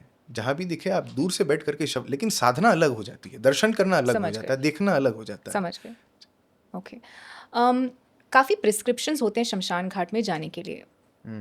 मैं जब पिछली बार बनारस में थी और जब मैं हरिश्चंद्र गई थी, तो मैंने देखा वहाँ डॉक्यूमेंट्रीज बन रही हैं, लोग शूटिंग कर रहे हैं, कुत्ते बिल्ली घूम रहे हैं, मतलब एक नज़ारा ही कुछ अलग था जी। तो मैं समझ नहीं पाई कि क्या ये इस घाट का एसेंस है या फिर इसको एक तरीके से अडल्ट्रेट कर दिया गया है, करप्ट हो चुका है ये माहौल जो है। तो मैं जानना चाह रही थी कि हम ये घाटों को अप्रोच कैसे करें? मणिकर्णिका घाट हो गया, हरिश्चंद्र घाट हो गया, जो जाना चाहता है उसको अप्रोच क्या करें और प्रिस्क्रिप्शंस क्या-क्या हैं? ऐसे आप ये कपड़ा पहनें या ये चीज़ नहीं, जैसे हमें बोला जाता है जब आप मेंस्ट्रुअल साइकिल में हैं, तो वुमेन को नहीं जाना चाहिए, तो मैं उस चीज़ का ख्याल रखती हूँ। या आप सफ़ेद कपड़े पहने आके या तो कपड़ा जला दें या नहाएँ या उसको धोएँ, तो ऐसी कुछ प्रिस्क्रिप्शंस आप बताइए लोगों के लिए। जो लोग केवल दर्शन और दर्शन के पर्सपेक्टिव से आए, मतलब आप काशी कुछ दिन आए हैं और कुछ दिन बाद आप चले जाएंगे, अगर मैं उन लोगों की बात कर रहा हूँ, आप दर्शन करने के पर्सपेक्टिव से आए हैं, तो प्रयास ये करें कि जब इन घाटों पर जा रहे हैं तो जो भी संत महात्मा घोरी, क्योंकि काशी में किसी भी व्यक्ति ने यदि भस्म भी धारण की हुई है तो साक्षात वो चंद्रशेखर के स्वरूप में है, मेन इनका दर्शन है, उनको आप प्रणाम करते हुए चलें।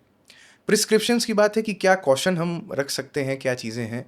यदि हमने कुछ धागा वगैरह पहना है तो उसको बाहर कर लें, थोड़ा प्रोट्रूड कर लें। रुद्राक्ष अगर हमने यदि पहना हुआ है तो रुद्राक्ष हम अपना बाहर निकाल लें, क्योंकि इन चीज़ों में ये हमें प्रोटेक्शन। दी इसीलिए गए कि नेगेटिविटीज़ को ऑब्जर्व करें, क्योंकि उस शमशान के क्रम से जब आप गुजर रहे हैं तो आप कितनी आँखों से गुजर रहे हैं, और हर आँख जो वहाँ पर बैठी है वो अपना मतलब स्कैन कर रही है आपसे। कई सारे लोग आपको दृष्टि से उस देख सकते हैं और आप जानते नहीं होंगे वहाँ पर। तो जब इन जगहों पर से आप गुजरें तो अगर ऐसा कुछ सिंबॉलिक चीज़ आपने पहना है, धारण किया है, या कुछ कवच आपके पास में, उसको आप निकाले बाहर कर लें। ये जो क्लटर है कैमरा और ये सब, क्या मैं इसके समर्थन में हूँ? तो बिल्कुल नहीं, नहीं होना चाहिए। जहाँ चिताएं बल रही हैं, हर किसी का एक डिग्निफाइड डेथ का राइट है। हम देखते हैं बड़े बड़े जो लीडर्स हैं उनका भी जब भी क्रीमेशन होता है और कहीं पर भी होता है, कभी आप उनके बॉडी या फेस को नहीं देख सकते, वो एक मार्क ऑफ रिस्पेक्ट होता है। वो दूर से ही हमें ग्लास को देख रहे होते हैं और उस पर ही जो भी पुष्प अर्पित किया जा रहा है और श्रद्धांजलि अपनी दी जा रही है। सेम डिग्निटी हमें आसपास के शवों के साथ में भी ये चीज़ रखनी चाहिए और इसका ध्यान हमें खुद को रखना चाहिए। यदि ऐसा कुछ सिंबल या ऐसा कुछ भी आप नहीं पहने हुए हैं, एक केवल यदि काला धागा आप पहन सकें, जो साधकों के लिए आज के समय में, क्योंकि नरमुंड तो पहनकर चलते नहीं साधक, या फिर हमारे जो हम आप गृहस्थ में भी हैं, गृहस्थ में रह करके अपनी साधना करते हैं, तो नरमुंड की माला पहनना वो फिजिबल भी नहीं है, पॉसिबल भी नहीं है, और कई सारे दृष्टि से आज भी सही नहीं समझा जाएगा। तो एक काला धागा जो होता है, जो थोड़ा आगे से मोटा और प्रोट्रूडेड होता है, जैसे काल भैरव मंदिर काल भैरव में जैसे हम लोग बांधते हैं, एग्जैक्टली क्या बोलते हैं उसको? वो है तो नरमुंड का ही स्वरूप, लेकिन अच्छा। आज के समय में उसे गंडा धागा कहते हैं। वो ऐसा धागा आप पहन करके यदि घाटों पर जाएं तो निश्चित रूप से एक प्रोटेक्शन तो आप लेकर के अपने साथ में जाते हैं। यदि अंत्येष्टि में जा रहे हैं, काशी दर्शन वगैरह आपका वो नहीं है, केवल आप अंत्येष्टि यानी किसी के अंतिम संस्कार को अटेंड करने के लिए आप जा रहे हैं, वहाँ पर क्रियाएं काफ़ी बदल जाती हैं। उस स्टेट में अगर हो सके तो जो शव है उसको बर्न करने के पहले मुखांजलि दी जाती है, उसके मुख में गंगा जी के हाथ से उसको पानी दिया जाता है, सम्मान भाव से वो देना चाहिए। जब तक कि वो पूरी चिता वो जल नहीं जाती और डोम आकर के कपाल के ऊपर प्रहार करके जो अंतिम चीज़ें हैं वो न कर दे, वहाँ से हटना भी नहीं चाहिए। वो पूरी क्रिया वहाँ दर्शन करके तब फिर आपको गंगा स्नान करना चाहिए। गंगा स्नान करने के बाद फिर आप घर पर जाएं। घर पर आपको फिर से एक बार स्नान करना चाहिए और जो भी वस्त्र आप पहन करके घाट पे गए थे, हो सके तो वो किसी व्यक्ति को, धोबी को दान में दे देना चाहिए। तो ये क्रियाएं यदि आप अपनाएं तो आप गृहस्थ में रहते हुए भी जा भी सकते हैं और सभी मर्यादाओं का आप ध्यान भी रख सकते हैं। अच्छा।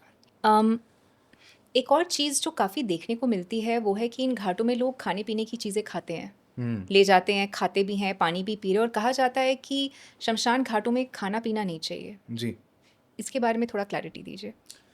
हाँ, एक बफर एरिया है शमशान का, स्पेशली जहाँ पर क्रिमेशन होता है, तो वहाँ पर बैठ करके खाना पीना ना ही सिर्फ एक हमारी डिसेंसी के खिलाफ है, पर जो वो शव या मृत है या जहाँ जिसका अंत्येष्टि हो रहा है उसके सम्मान के, मॉरल डिग्निटी के भी खिलाफ है। वहाँ पर बैठ करके खाना पीना, लॉइटरिंग, लिटरिंग, ये चीज़ें हमें अवॉइड करनी चाहिए। स्पेशली जो मैंने ये बफर एरिया कहा, इन चीज़ों से दूर रह कर हम ऑब्वियसली खा सकते हैं, क्योंकि अंत्येष्टि करने में जो लोग जाते हैं तो ये छोटी प्रक्रिया तो होती नहीं है, 3 घंटे 4 घंटे होते हैं।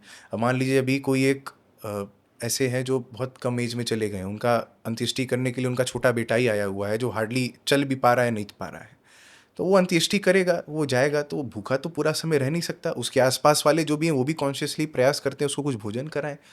तो लेकिन हाँ, ये सभी दूर जा करके ऐसे शमशान घाट पर बैठ करके खाना पीना, वो फिर वो अलग भोजन में वो गिनती हो जाता है। अच्छा। अच्छा।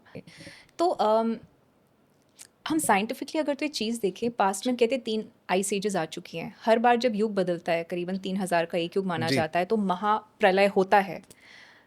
आपको लगता है काशी हमेशा अनस्केथ्ड रहा, हमेशा बचा हुआ रहा, पास्ट में भी? निश्चित रूप से आदि अनादि, मतलब जिसका कोई अंत न है। मतलब अगर आप पीछे डेट प्रीडेट में आप जाएंगी तो कब से शुरुआत, आप ये कोई भी बोलेगा तो हमेशा एज एन एस्टिमेट ही बोलेगा। 50,000 वर्ष, 60,000 वर्ष, 70,000 वर्ष, एक एस्टिमेट फिगर ही हमेशा वो बता पाएगा। आदि काल जब से प्रकृति है तब से काशी है, ये मैं कह सकता हूँ। और जब तक प्रकृति रहेगी तब तक काशी रहेगी। ये जो प्रक्रियाएं होती हैं फॉर द डेड मणिकर्णिका घाट में, ये कैसी प्रक्रियाएं होती हैं?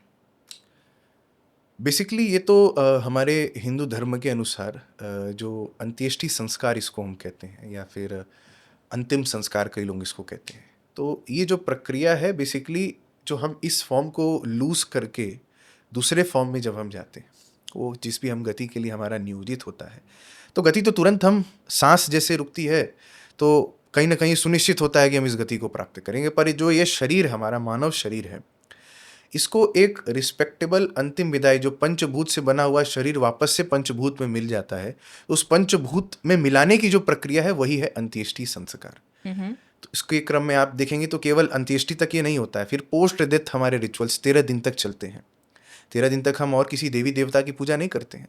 हमारा ये है कि जो हमारे जो डिसीज्ड हैं, जो हमारे पितृ हैं, उनकी स्मृति में ही हम रहते हैं।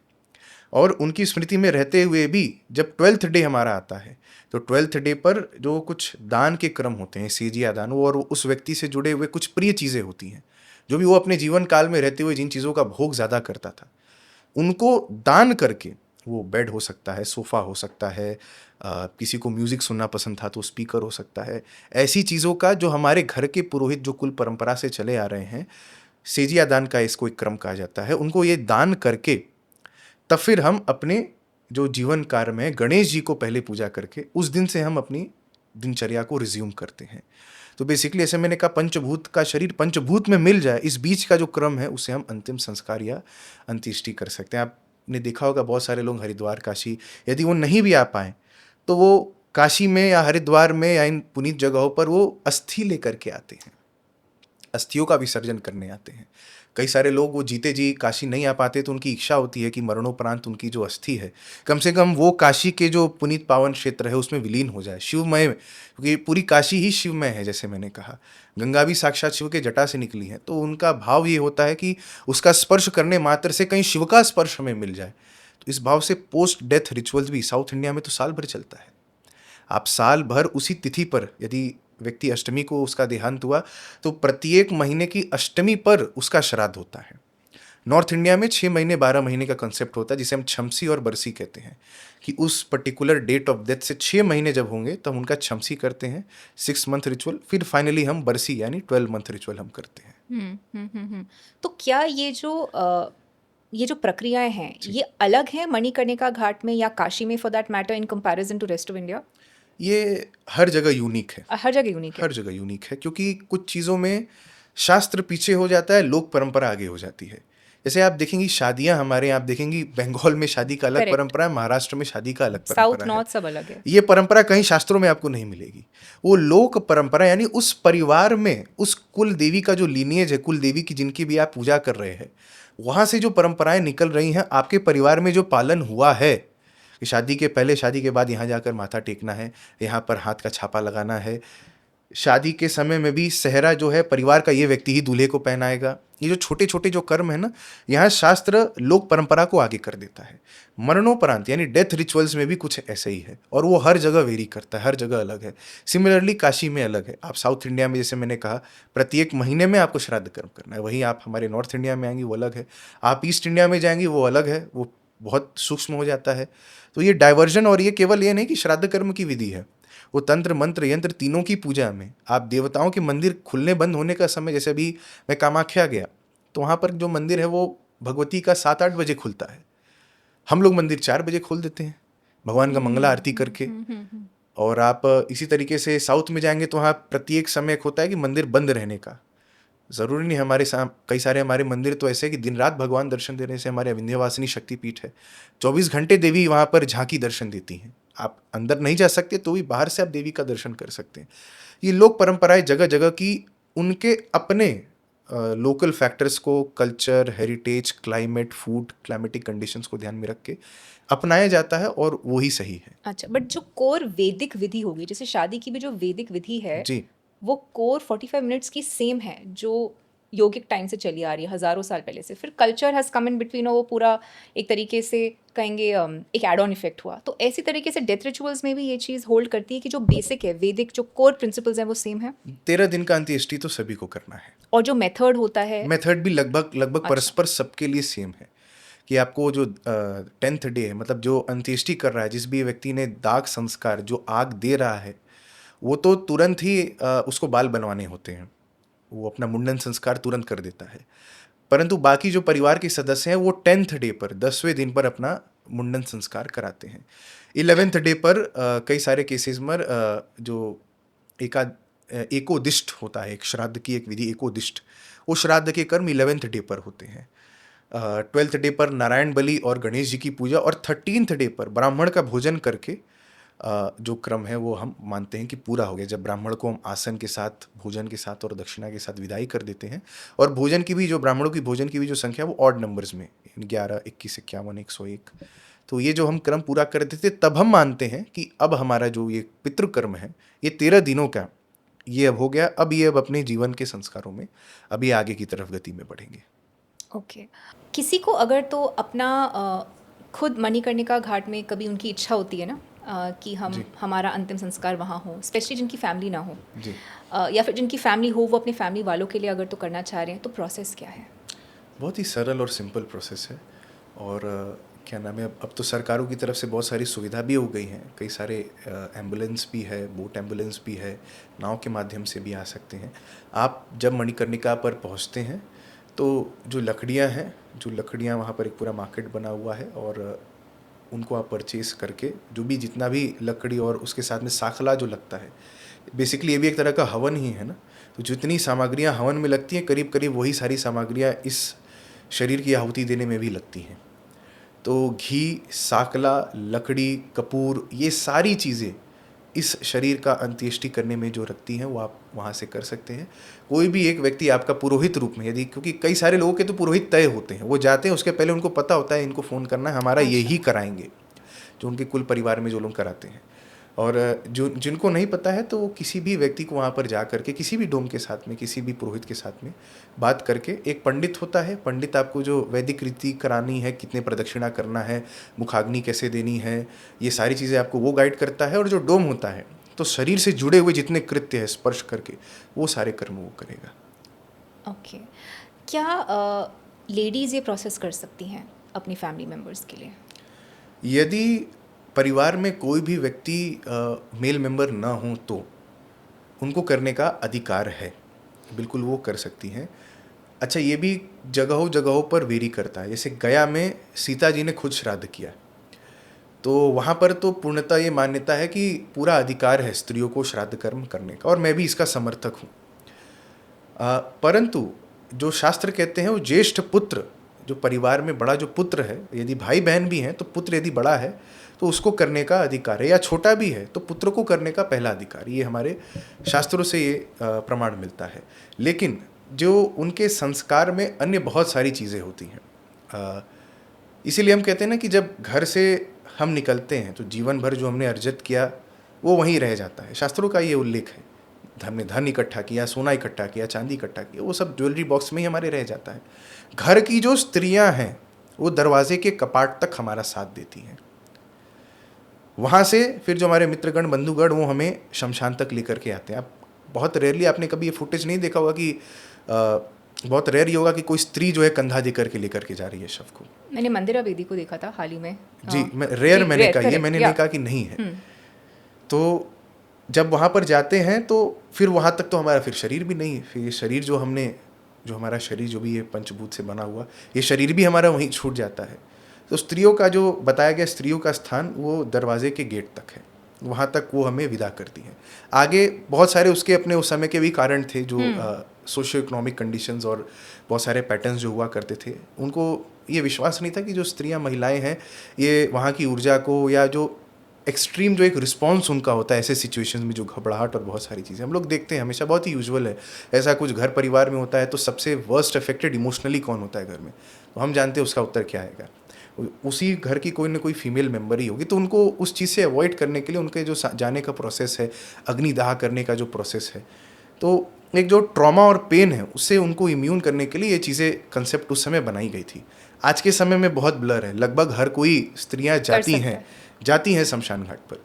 और जैसे मैंने कहा, यदि परिवार में कोई नहीं है तब तो अधिकार है, यदि है तो जो इसे शास्त्र कहते हैं, और जैसे आपके घर परिवार परंपरा में माना जाता है, ये कोई इसका थम ऐसा एक वैसा थम रूल आंसर नहीं है। घर परिवार शास्त्र और वो आपके कुल के पुरोहित या घर के बड़े आपको बताएंगे क्या परंपरा माननी चाहिए, उस हिसाब से ही अंत्येष्टि करनी चाहिए। लोग आजकल इंक्लूडिंग मी काफ़ी पेट्रियार्कल कॉन्सेप्ट्स को क्वेश्चन करते हैं जी कि औरतें कन्यादान फॉर एग्जांपल आज चैलेंज में है कि कन्यादान तो मनु से आया था, कन्यादान तो शास्त्रों में मेंशन भी नहीं है। दूसरी चीज़ है ये आग देना, जैसे मैं एक इकलौती बेटी हूँ तो मैं क्यों ना आग, मेरा भाई भी होता तो भी मैं आग देती जी। तो वो एक चीज़ अगर, और आपने बहुत सही बात बोली कि they get more overwhelm bye emotions, but अगर तो एक स्त्री बहुत ही बैलेंस्ड है इमोशनली, वो आग तो बिल्कुल दे सकती है ना if she is not on her period. आजकल देते हैं लोग, ऐसा नहीं कि नहीं देते हैं। हाँ, बट एक चीज़ को ये समझना कि कौन सी जो परंपरा है वो पास्ट से आ रही है इन conjunction with that socio economic condition, और कौन सी अब अवॉइडेबल है क्योंकि वो सोशियो इकोनॉमिक कंडीशन आज पे तो लागू ही नहीं होती। जैसे कि अपनी सबरीमाला में बात करती है, सबरीमाला में बहुत अकल्ट प्रैक्टिसेस होती है। अकल्ट प्रैक्टिसेस वुमेन के रिप्रोडक्टिव सिस्टम के लिए सही ही नहीं है। शनि की काफ़ी प्रैक्टिसेस होती है वहाँ पर, तो नेचुरल सी बात है वुमेन को नहीं जाना चाहिए। बोला जाता था पहले कि जो हमारे मंदिर थे बहुत पहाड़ों में, उनमें भी महिलाओं को नहीं जाना जाता था बिकॉज वुमेन मेंस्ट्रुअल साइकिल में होगी, शेर आएगा सीधा सूंघ लेगा खून को, वो she'll be the first pray. लेकिन आज वो शायद से कॉन्सेप्ट अप्लाई नहीं करता, तो मंदिर के आज जो टेम्पल्स में जब मेंस्ट्रुअल साइकिल में भी आज वुमेन जा सकती हैं, तो मेरे ख्याल से वो एक डिस्टिंक्शन बनाना कि कौन सा लिंक करता है एक ऐसी परंपरा को जो आज के डेट पे मूट है, इट डजंट रियली अप्लाई, और ऐसी कौन सी चीज़ है जिसके पीछे एक बहुत बड़ा मिस्टिकल प्रोसेस इन्वॉल्व है। क्योंकि मिस्टिसिज्म, इंडियन एल्केमी जो है वो मंदिरों के साथ तो बहुत गहरी तरह से जुड़ा हुआ है, तो उसको एक तरीके से रिस्पेक्ट करना और समझना कि it can cause more harm to you if you don't respect it, biologically, physiologically. Very true. बहुत सारी चीज़ें हमारे शास्त्रों में जो कहीं वो उस पर्टिकुलर टाइम स्पेस और कंडीशन के हिसाब से कही गई थी, तो हमें आज के समय में कंटेक्स्ट में उनको जज नहीं करना चाहिए, नंबर एक। और नंबर दूसरा, हमारा जो सनातन धर्म का कंसेप्ट है वो डाइवर्सिटी के प्रिंसिपल पर बेस्ड है, डिस्क्रिमिनेशन के प्रिंसिपल पर बेस्ड नहीं है। यदि किसी कार्य में पुरुष को आगे किया गया है तो ये मतलब थोड़ी कि महिला का कोई रोल नहीं रह जाता है। यदि सारे लोग घाट पर ही चले जाएंगे तो घर देखने वाला कौन रहेगा, तो उस समय उस हिसाब से भी कहा गया कि स्त्रियां घर तक रहती थीं, पुरुष चले जाते थे आगे। और बहुत सारे जो अंत्येष्टि से लेकर के, मान लीजिए ब्राह्मणों का भोजन बनाना है, उस क्रियाक्रम के बाद में लेट से लोग घर वापस आया करते थे, तो जो उनका भोजन पकाना है, तैयार करना है, चीज़ें करनी है, वो स्त्रियां घर में रह करके करती थी। तो ये यही परस्पर बैलेंस तो हमारे सनातन धर्म में सिखाता है। तो ये डिस्क्रिमिनेशन नहीं है कि औरत नहीं कर सकती है और पुरुष कर सकता है, बल्कि ये रोल का डेफिनेशन जो उस समय के सोसाइटियल टाइम स्पेस कंडीशन को ध्यान में रख करके डिफाइन किया गया था, जो आज के समय में काफ़ी ब्लर होता हुआ दिखता है। अंडरस्टूड। और ये केवल यहाँ पर ही नहीं, बहुत सारे लोग ये भी क्वेश्चन करते हैं कि भाई इस मंदिर में से, सबरीमाला एक मंदिर बहुत लंबे समय तक इसका केस सब जुडिस कोर्ट में चला कि वहाँ पर पुरुष ही क्यों जाए, महिला क्यों नहीं जा सकती वहाँ पर। कई सारे ऐसे मंदिर हैं साउथ में, दक्षिण भारत में, जहाँ केवल स्त्रियां जाती हैं, पुरुष नहीं जा सकते। तो ये जो हमारा धर्म है ना, ये डाइवर्सिटी का जो इस फंडामेंटल बैलेंस पर एक बना है, मेरा मानना है अगर इसके साथ छेड़छाड़ ज़्यादा करें तो हम अपने इसेंस को, क्योंकि हम यूनिफॉर्मिटी में कहीं नहीं मानते हैं। जैसे मैंने कहा कि जगह बदलते अंत्येष्टि संस्कार का रिचुअल बदल जाता है, मैरिज का रिचुअल बदल जाता है, तो अगर ये मूल तत्व को ही आप छेड़ देंगे तो फिर यूनिफॉर्मिटी तो जैसे बाकी जगहों पर हुआ, उनकी जो लोक परंपराएं हैं, लोक मान्यताएं जो क्षीण होते गई, तो हमारे साथ भी ये क्षीण होती जाएंगी। ये समझने की बात है कि ये कहीं से भी डिस्क्रिमिनेशन आपके साथ में नहीं है। काशी में कहा जाता है कि ये जो तपस्वी या योगी होते हैं जो साधना करते हैं, जब इनका डेथ का वक्त होता है, मृत्यु का वक्त आता है, तब यमराज लेने नहीं आते, शिव लेने आते हैं, नंदी लेने आते हैं। इसके बारे में थोड़ा बताइए। ये किसी भी साधक के लिए तय है। अच्छा। और वो जहाँ कहीं से भी साधना कर रहा है, जैसे हम भगवती माँ शक्ति के उपासक हैं, तो हम ये दृढ़ निश्चय से मानते हैं कि जब हमारा प्राण छूटेगा, क्योंकि हम तो साधना ही इसके लिए कर रहे हैं ना, भैरव साधना तो हम कर ही इसके लिए रहे हैं कि अंत समय जब हम आ रहा है तो हम भैरव अंग की तरह अपना जीवन या जो है ये समाप्त करें। पूरा जीवन पद्धति से ही जिए, सत्य की राह पर चलें, करुणा के भाव से जिए, तब जा करके ये संभव होता है कि भैरव या भैरव के गण स्वयं लेने के लिए हमें आते हैं इस शरीर को। वैसे ही भगवती के जो उपासक हैं तो वो मानते हैं कि माँ काली उनको लेने के लिए आती है, माँ काली की गणिकाएं जो हैं वो उनको लेने के लिए आती हैं। और काशी में तो सभी का समावेश है ना, काशी में तो 10 महाविद्या भी हैं, काली, तारा, भुवनेश्वरी, त्रिपुर सुंदरी, धूमावती, बगलामुखी, मातंगी, कमला देवी, सारी की सारी 10 महाविद्या छिन्नमस्ता समेत सभी काशी में अपने पूर्ण रूप से विराजमान है। इसलिए काशी और काशी विश्वनाथ का स्वरूप इतना बड़ा है, इतना प्रकांड है कि वैष्णव, शाक्त, शैव, गणपत्यज्ञ जितने भी उपासक हैं, जिसको किसी को भी मानने वाले हैं, हर किसी का उपासना पद्धति आपको काशी में मिल जाता है। इसलिए मैंने कहा ज्योतिर्लिंग तो है काशी, लेकिन शक्तिपीठ भी है। इसी काशी में 9 गौरी का दर्शन होता है, 9 दुर्गा का दर्शन होता है, 10 की 10 महाविद्या, केवल कामाख्या और काशी ऐसा स्थान है पूरे इस ब्रह्मांड में जहां पर 10 महाविद्या अपने प्रत्यक्ष रूप में विराजमान है। कामाख्या में भी जल का स्रोत है, यदि आप कभी कामाख्या गई हैं तो आप देखेंगे उन 10 महाविद्या के स्थान से पानी निकल रहा है। तो जहां जहां उन 10 पॉइंट्स पर पहाड़ पे पानी निकल रहा है वो 10 महाविद्या के स्थान है। लेकिन काशी में तो ये सभी 10 महाविद्याएं सदैह जागृत अवस्था में दर्शन देती हैं। अच्छा, ओके, क्योंकि उनका लाइव फिजिकल फॉर्म है। जी, प्रत्यक्ष स्वरूप में, मूर्ति रूप में। कोई प्राण प्रतिष्ठित है, कोई अच्छा, स्वयंभू है, कोई ओके। चल करके वहां पर आई हैं। अच्छा, बहुत ही मिस्टिकल कहानी है। मैंने 10 महाविद्या काशी का एक ऐसा हिडन पोर्टल है कि साधक जो भी अपने जीवन में देवी का जाप नहीं भी करते हो, ध्यान नहीं भी करते हो, वैसे लेमैन टर्म्स में भी केवल आप ये 10 मंदिरों में दर्शन करके आ जाएं तो निश्चित रूप से देवी साधना के प्रति आपका आकर्षण जबरदस्त रूप से आगे बढ़ेगा। अच्छा, वंडरफुल, ग्रेट। आपने डोम समुदाय के बारे में मैं जानना चाह रही थी। कहते हैं कि चिताओं में जो आग होती है वो डोम संप्रदाय का कोई व्यक्ति ही देता है। इसके बारे में थोड़ा दर्शकों को जी, बताइए। ये डोम एक तरीके से हमारे यहाँ एक कम्युनिटी बनी, क्योंकि शमशान पर आ तो सभी रहे हैं, लेकिन इन शमशान पर जो आने वाले जो शव और क्रीमेशन है, इनका क्रीमेशन अंत्येष्टि कौन करेगा, सही विधि पद्धति कौन बताएगा, तो सभी ने इसके लिए हाथ खड़े कर दी थी। कोई भी वर्ण इसके लिए रेडी नहीं था। अच्छा, तो उस सिचुएशन में जो मणिकर्णिका घाट है वहाँ पर एक समुदाय ने इसकी जिम्मेदारी ली और शिव जी को संकल्पित करते हुए ये सेवा एक तरीके से उन्होंने शुरू करी कि जो भी कोई मणिकर्णिका के घाट पर आएगा परम गति प्राप्त कर, क्योंकि एक तरीके से शिव के दूत हैं जो डोम हैं, इनको शिव के दूत के रूप में आज भी माना जाता है और उसी सम्मान भाव से माना जाता है।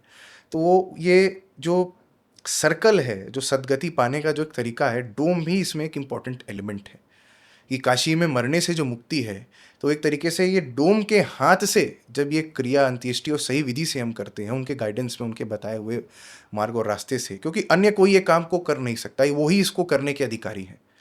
तो उस पद्धति से जब ही हम चलते हैं और उनके मार्गदर्शन में, तो हम भी सदगति या मुक्ति मोक्ष की तरफ प्रशस्त होते हैं। इस विश्वास के साथ में आज भी जो डोम की कम्युनिटी है वो हमारे वाराणसी के घाटों पर है, सेवाओं को निरंतर कर रही है। यदि आप सोचिए बड़ी कम्युनिटी यदि हाथ खड़ा करती तो कितना बड़ा क्राइसिस। कभी ऐसा नहीं हुआ, कोरोना काल में भी अपनी जान की परवाह किए बिना इस कम्युनिटी ने अंत्येष्टि को किया और अपने संकल्पों का निर्वहन किया। किसी की मृत्यु नहीं हुई कोरोना में भी। वाओ, ऐसे डिफ़िकल्ट और बहुत ही सटल चीज़ को हैंडल करते हुए भी, क्योंकि वो तो बहुत ही इन्फेक्शियस वायरस था, मतलब बहुत ही कंटेजियस था, क्या क्या प्रिकॉशन हम नहीं रख रहे थे, उस समय भी ये सेवा बंद नहीं हुई। तो ये कम्युनिटी को हमें धन्यवाद देना चाहिए, इस पॉडकास्ट के माध्यम से उनको प्रणाम करना चाहिए हमें। बिल्कुल बिल्कुल। अगर तो कोई मणिकर्णिका घाट जा रहा है तो किन मंदिरों का दर्शन करना चाहिए, या फिर कोई हरिश्चंद्र घाट जा रहा है तो किन मंदिरों का दर्शन करना चाहिए? अच्छा, ये घाट ही अपने आप में पूरे तीर्थ हैं, तीर्थ के स्वरूप में ही वहाँ पर विराजमान है। बहुत सारे देवी देवता, सभी लगभग सभी 33 कोटि देवी देवताओं का दर्शन इन्हीं तीर्थों में हो जाता है, दोनों शमशान पर। जैसे अगर हरिश्चंद्र घाट देखें तो अष्ट भैरव में जो दूसरे भैरव यानी रूरू भैरव है, वो हरिश्चंद्र घाट को प्रोटेक्ट करते हैं, हमेशा सदैव वहाँ पर रक्षा और भक्तों को परम गति प्रदान करते हैं। हरिश्चंद्र से थोड़ा सा ही पहले इंटरलिंक था पर बहुत दूर नहीं, आज भी है, वो है केदार घाट, जो काशी का बहुत ही पुनीत तीर्थ माना जाता है। एक समय वो भी शमशान था, आज मंदिर के रूप में वहाँ गौरी केदारेश्वर हैं, जिनका एक बार दर्शन करना हिमालय के ऊपर चढ़ के 7 बार दर्शन करने केदारनाथ के बराबर है। उनका हमें दर्शन करना चाहिए। और साथ ही में जो 12 ज्योतिर्लिंग की यात्रा होती है उसमें रामेश्वर महादेव जो है वो भी हमें, उनका दर्शन भी हमें, उनके पास हरिश्चंद्र घाट के पास में हनुमान घाट है, वहाँ पर ही उनका दर्शन हमें प्राप्त होता है। मणिकर्णिका पर जब हम जाते हैं तो मणिकर्णिका जाने के पहले ही हमें वाराही देवी और विशालाक्षी देवी का दर्शन होता है। वाराही देवी को मानते हैं कि जैसे भैरव जी दिन में काशी की रक्षा करते हैं, तो वाराही देवी रात्रि में काशी की रक्षा करती हैं। विशालाक्षी साक्षात काशी विश्वर की विश्वेश्वरी स्वरूपा, जो अर्धांगिनी जिस रूप में विराजमान है। शक्तिपीठ, बहुत लोग जानते हैं काशी केवल ज्योतिर्लिंग है, पर शक्तिपीठ भी है काशी में। अच्छा, तो विशालाक्षी देवी का स्थान वो है जहाँ विश्वनाथ स्वयं शयन या फिर आराम करने के लिए आते हैं। और मणिकर्णिकेश्वर महादेव है। विष्णु भगवान ने अपने हाथ से मणिकर्णिकेश्वर महादेव की स्थापना करी, जिनके दर्शन करने मात्र से मुक्ति की जो परम गति है वो एक साधक या भक्त को प्राप्त होती है। ये मणिकर्णिकेश्वर महादेव और उनके स्थान का महत्व है। रत्नेश्वर महादेव है मणिकर्णिकेश्वर के पास में, उनका दर्शन होना चाहिए। और ये पूरा जो मणिकर्णिका का जो क्षेत्र है ना, ये विश्वेश्वर खंड के अंतर्गत आता है। अच्छा, यानी काशी विश्वनाथ भी इसी के अंदर में आ जाएंगे। अच्छा, मणिकर्णिका क्षेत्र में आता है। विश्वेश्वर खंड जो है, यानी विश्वेश्वर महादेव यानी काशी विश्वनाथ का जो एक स्फीयर ऑफ इन्फ्लुएंस है, त्रिशूल का एक हाथ विश्वनाथ जी का भी है ना। तो विश्वनाथ जी के आसपास में जितने क्षेत्र हैं और उन क्षेत्र में जितने भी मंदिर हैं वो सभी विश्वेश्वर खंड के अंदर में आते हैं। और विश्वेश्वर खंड के अंतर्गत जितने भी मंदिर हैं वो सभी का दर्शन लगभग मणिकर्णिका तीर्थ के आसपास में ही अधिकतर का दर्शन होता है। अब तो कॉरिडोर बन जाने से आप मणिकर्णिका से निकले और विश्वनाथ जी पहुंच गए, ऐसा हो गया है। मणिकर्णिका घाट में हाल ही में एक कॉरिडोर बना है, काफ़ी तोड़फोड़ हो रही है, काफ़ी चर्चा में था, ये काफ़ी कंट्रोवर्सी में था। आपके व्यूज़ क्या हैं इसमें? मैं डेवलपमेंट के खिलाफ तो नहीं हूँ, डेवलपमेंट ज़रूरी है। जैसे साफ़ सफाई की काफ़ी दिक्कत है मणिकर्णिका पर, और ये मैं नहीं, कोई भी व्यक्ति जो कभी भी मणिकर्णिका घाट पर आया है वो स्वयं को ये बता देगा। डस्टबिन जगह जगह पर होने चाहिए, जो काफ़ी कुछ फॉर अ बेटर स्टार्ट भी हुआ था। पर फिर भी, क्योंकि आप समझिए एक जगह की कैपेसिटी है, अगर उस जगह पर एक समय में यही मणिकर्णिका घाट से हम लोग जब महाकुंभ के समय गुजरते थे, पैर रखने की जगह नहीं होती थी। कई बार स्टैम्पीड तक का सिचुएशन बना था इसी मणिकर्णिका घाट पर। इतने सारे लोग क्रिमिशन के लिए आ रहे, पिंडदान के लिए आ रहे, गंगा स्नान करने के लिए आ रहे, दर्शनों के लिए आ रहे हैं। वो घाट छोटा सा है, तो निश्चित रूप से in terms of infrastructural development कुछ बेसिक कम्युनिटीज़ वहाँ पर होना बहुत ही ज़रूरी है। जो आज के समय में ह्यूमैनिटेरियन ग्राउंड्स पे नीड ऑफ द आवर है, वॉशरूम नहीं अगर लेडीज़ के लिए, तो मेरा मानना है ये सब बहुत ही आवश्यक है, ज़रूरी। लेकिन ये कहने के साथ में यदि मणिकर्णिका घाट पर कैफेटेरिया बनता है कि वहाँ पर बैठ करके लोग कॉफ़ी और चाय पी रहे हैं और लेट करके शमशान को देख रहे हैं बढ़िया काउच पर, तो मैं ऐसे डेवलपमेंट के खिलाफ हूँ। सैंक्टिटी को मेंटेन करते हुए, क्योंकि अगर मणिकर्णिका पर वो रॉनेस, वो एनर्जी नहीं रहेगी, जैसे आपने स्टार्टिंग में कहा कि शमशान पर गए तो मुझे काफ़ी क्लटर दिखा, लोग डॉक्यूमेंट्री भी शूट कर रहे हैं, कुत्ते बिल्ली घूम रहे हैं। कुत्ते बिल्ली तो घूमेंगे ही, वो तो मान लीजिए उनका जगह है, वो नहीं घूमेंगे तो वहाँ पर कौन घूमेगा। मतलब शमशान हमारे पिक्चर परफेक्ट जगह नहीं ना है कि जैसा हम पिक्चराइज करते हैं, आइडियलाइज करते हैं, वैसे हमारे लिए शमशान तो अपने आप में ही रॉ है। एक लाइव वायर, एक लाइव स्वॉट की तरह शमशान है। तो वो जो प्रारूप है, अगर वो छीण किया जाएगा, बीच में एक कुछ ऐसे भ्रामक स्थिति फैलाने की कोशिश की गई थी कि कोई मंदिर को तोड़ा नहीं गया मणिकर्णिका पे, किसी भी टेम्पल को डिस्ट्रॉय नहीं किया गया है। कुछ चबूतरे थे उनको डिस्प्लेस किया गया है और वो वापस से वहीं पर लगा दिए जाएंगे, वो इंटैक्ट जो गवर्नमेंट ने प्रॉमिस किया है। तो ऐसे डेवलपमेंट के मैं पक्ष में हूँ। हैविंग सेड दैट, हम सबको एक क्लोज आई रखना चाहिए कि क्या डेवलपमेंट मणिकर्णिका पर हो रहा है, और वो सैंक्टिटी के साथ में छेड़छाड़ उसमें नहीं होनी चाहिए। ओके। दश महाविद्या में 10 रूप तो है देवी का, लेकिन इसमें सबसे विशेष रूप कौन सा होगा? सभी विशेष हैं, और मुझे निजी रूप से माँ भगवती, माँ तारा, माँ काली, माँ कमला और माँ बगलामुखी की साधना इस दास को मिली हुई है, तो मैं स्वयं इन सभी भगवती की उपासना करता हूँ। परंतु यदि काशी के परिप्रेक्ष्य में बात करें तो एक ऐसा परम सिद्ध स्थान है जहाँ पर करोड़ों सिद्धों का जो प्रेजेंस है आज भी सूक्ष्म माइक्रोफॉर्म में आज भी उनका प्रेजेंस मिलता है। आप इंटरनेट पे देखेंगे तो कई सारे विजुअल्स आपको मिलेंगे, बॉलीवुड के एक्टर्स जूही चावला एक्सेट्रा, सदगुरु सभी स्थान पर जा करके मेडिटेट करते हुए दिखेंगे आपको। ये मातंगी देवी का स्थान है काशी में, जहाँ पर चंद्रकूप हमें आज भी दिखता है। वो चंद्रकूप साक्षात चंद्र भगवान ने अपने हाथ से इस चंद्रकूप की रचना की थी। एक मिसकंसेप्शन है कि अगर चंद्रकूप में हम देख रहे हैं हमारी परछाई न दिखे तो हमारी मृत्यु तक हो सकती है विदिन 41 डेज। पर जो मेन महत्व है चंद्रकूप में दर्शन करने का है, और इस कूप को बनाया इसलिए था क्योंकि चंद्र भगवान ने काशी के इसी प्रीमाइसेस में चंद्रेश्वर महादेव की स्थापना की, और ये गंगा जी के एग्जिस्टेंस से भी प्रीडेट करता है। तो उनको जल चढ़ाने के लिए चंद्रकूप की प्रतिष्ठा की गई। ठीक चंद्रकूप के राइट हैंड साइड में एक रेज्ड प्लेटफॉर्म है, वहाँ कलयुगेश्वर महादेव हैं। ऐसा माना जाता है कि उस परम सिद्ध स्थान में जिसकी मैं बात कर रहा हूँ, वहाँ कलयुग का प्रवेश नहीं है। तो कोई भी व्यक्ति अगर 2-3 मिनट बैठकर भी अच्छे से ध्यान, केवल ध्यान करे, कोई जप वगैरह नहीं, आँख बंद करके बस एक स्मूथ ब्रीदिंग का प्रोसेस अगर वो फॉलो करता है, वो खुद देखेगा एक नेचुरल स्टेट ऑफ ट्रांस में वो जा रहा है, एक natural state of losing one से मैंने वहाँ पर है भी और नहीं भी है, जो एक स्टेट होता है, उस स्टेट में वो अपने आप को जाता हुआ महसूस करेगा। ये मातंगी देवी जो हमारे थ्रोट चक्र को रिप्रेजेंट करती हैं, और संगीत, कला, वाक शक्ति, शत्रु संहार कारिणी साक्षात भगवती का जो स्वरूप है। और वहाँ पर मातंगी देवी अगर हम देखें तो शी इज़ 9th महाविद्या। उनके ठीक सामने नौ दुर्गा का स्थान है इसी मातंगी देवी के प्रेमाइसेस में, जो एक दूसरे को फेस करते हैं, और वो 9th दुर्गा में सिद्धेश्वरी देवी हैं। 9th महाविद्या लुकिंग टुवर्ड्स 9th दुर्गा, ये रेयर कॉम्बिनेशन पूरे ब्रह्मांड में कहीं नहीं मिल सकता है, केवल काशी में आपको दर्शन करने को मिलेगा। बढ़िया। Shri Mahant Harsh Pandey, thank you so much, आपका बहुत बहुत धन्यवाद। सबसे पहले मैंने बहुत लंबे टाइम में एक पॉडकास्ट किया जहाँ मैं बहुत इंस्पायर हुई कि मैं शुद्ध हिंदी में जितना बात कर सकूँ करूँ। आपके ओरेटरी स्किल्स इतने brilliant, I am so inspired, और वो भी इतनी छोटी उम्र में। So lot of strength to you. I think ये टाइम है जहाँ पर स्पिरिचुअलिटी यूथ के हाथ में है। तो and I am so glad कि आप जैसे लीडर्स आ रहे हैं और spirituality in its true authentic form with its pure depth and sanctity spread कर रहे हैं. So very proud of you, very inspired by you, and thank you so much. और पार्ट 2 क्या होगा हमारे पॉडकास्ट का? नहीं, निश्चित से देवी की इच्छा रहेगी तो वापस से हम आएंगे। और मेरे प्लेटफॉर्म पे क्योंकि मैं इंग्लिश में टॉक्स देता हूँ, तो आपका जैसा स्थान है, मुझे मौका मिलता है हिंदी कहने का, हिंदी बोलने का, तो मेरी जो ऑडियंस जो शायद मुझे इंग्लिश में नहीं सुन पाती, तो उनके लिए भी अवसर होगा। और मैं आपको भी बहुत बधाई दूंगा कि जो जिन तरीकों से प्रश्न आपने किए। पॉडकास्ट तो बहुत सारे हम लोग करते हैं, पर जवाब उतने ही बेहतर हो सकते हैं जितना बेहतर की प्रश्न हो। तो वो जो भगवती की कृपा, सरस्वती देवी की आशीर्वाद आपके साथ में है। मेरी बहुत शुभकामनाएं आपके इस इनिशिएटिव और पॉडकास्ट के लिए। मुझे बहुत विश्वास है आपके ऑडियंस को बहुत लाभ ऐसे इनिशिएटिव से होगा। आप काशी आएँ, आपको और आपके प्लेटफॉर्म के माध्यम से आप सभी दर्शकों को मेरा निमंत्रण है। एब्सोल्युटली, कब आए? आप जब बोला हम आ जाएंगे। काशी में भैरवम गुरुकुल है, या आप गूगल मैप पे काशी अर्चन फाउंडेशन सर्च करें, हमेशा मैं आपको वहाँ पर मिलूंगा। Great, thank you so much. Her her Mahadev. Thank you. In case you'd like to be a part of our online and in-person yoga, diet and spiritual programs, you can join our WhatsApp group below, where we post all our upcoming programs and give free tips on health, diet and lifestyle.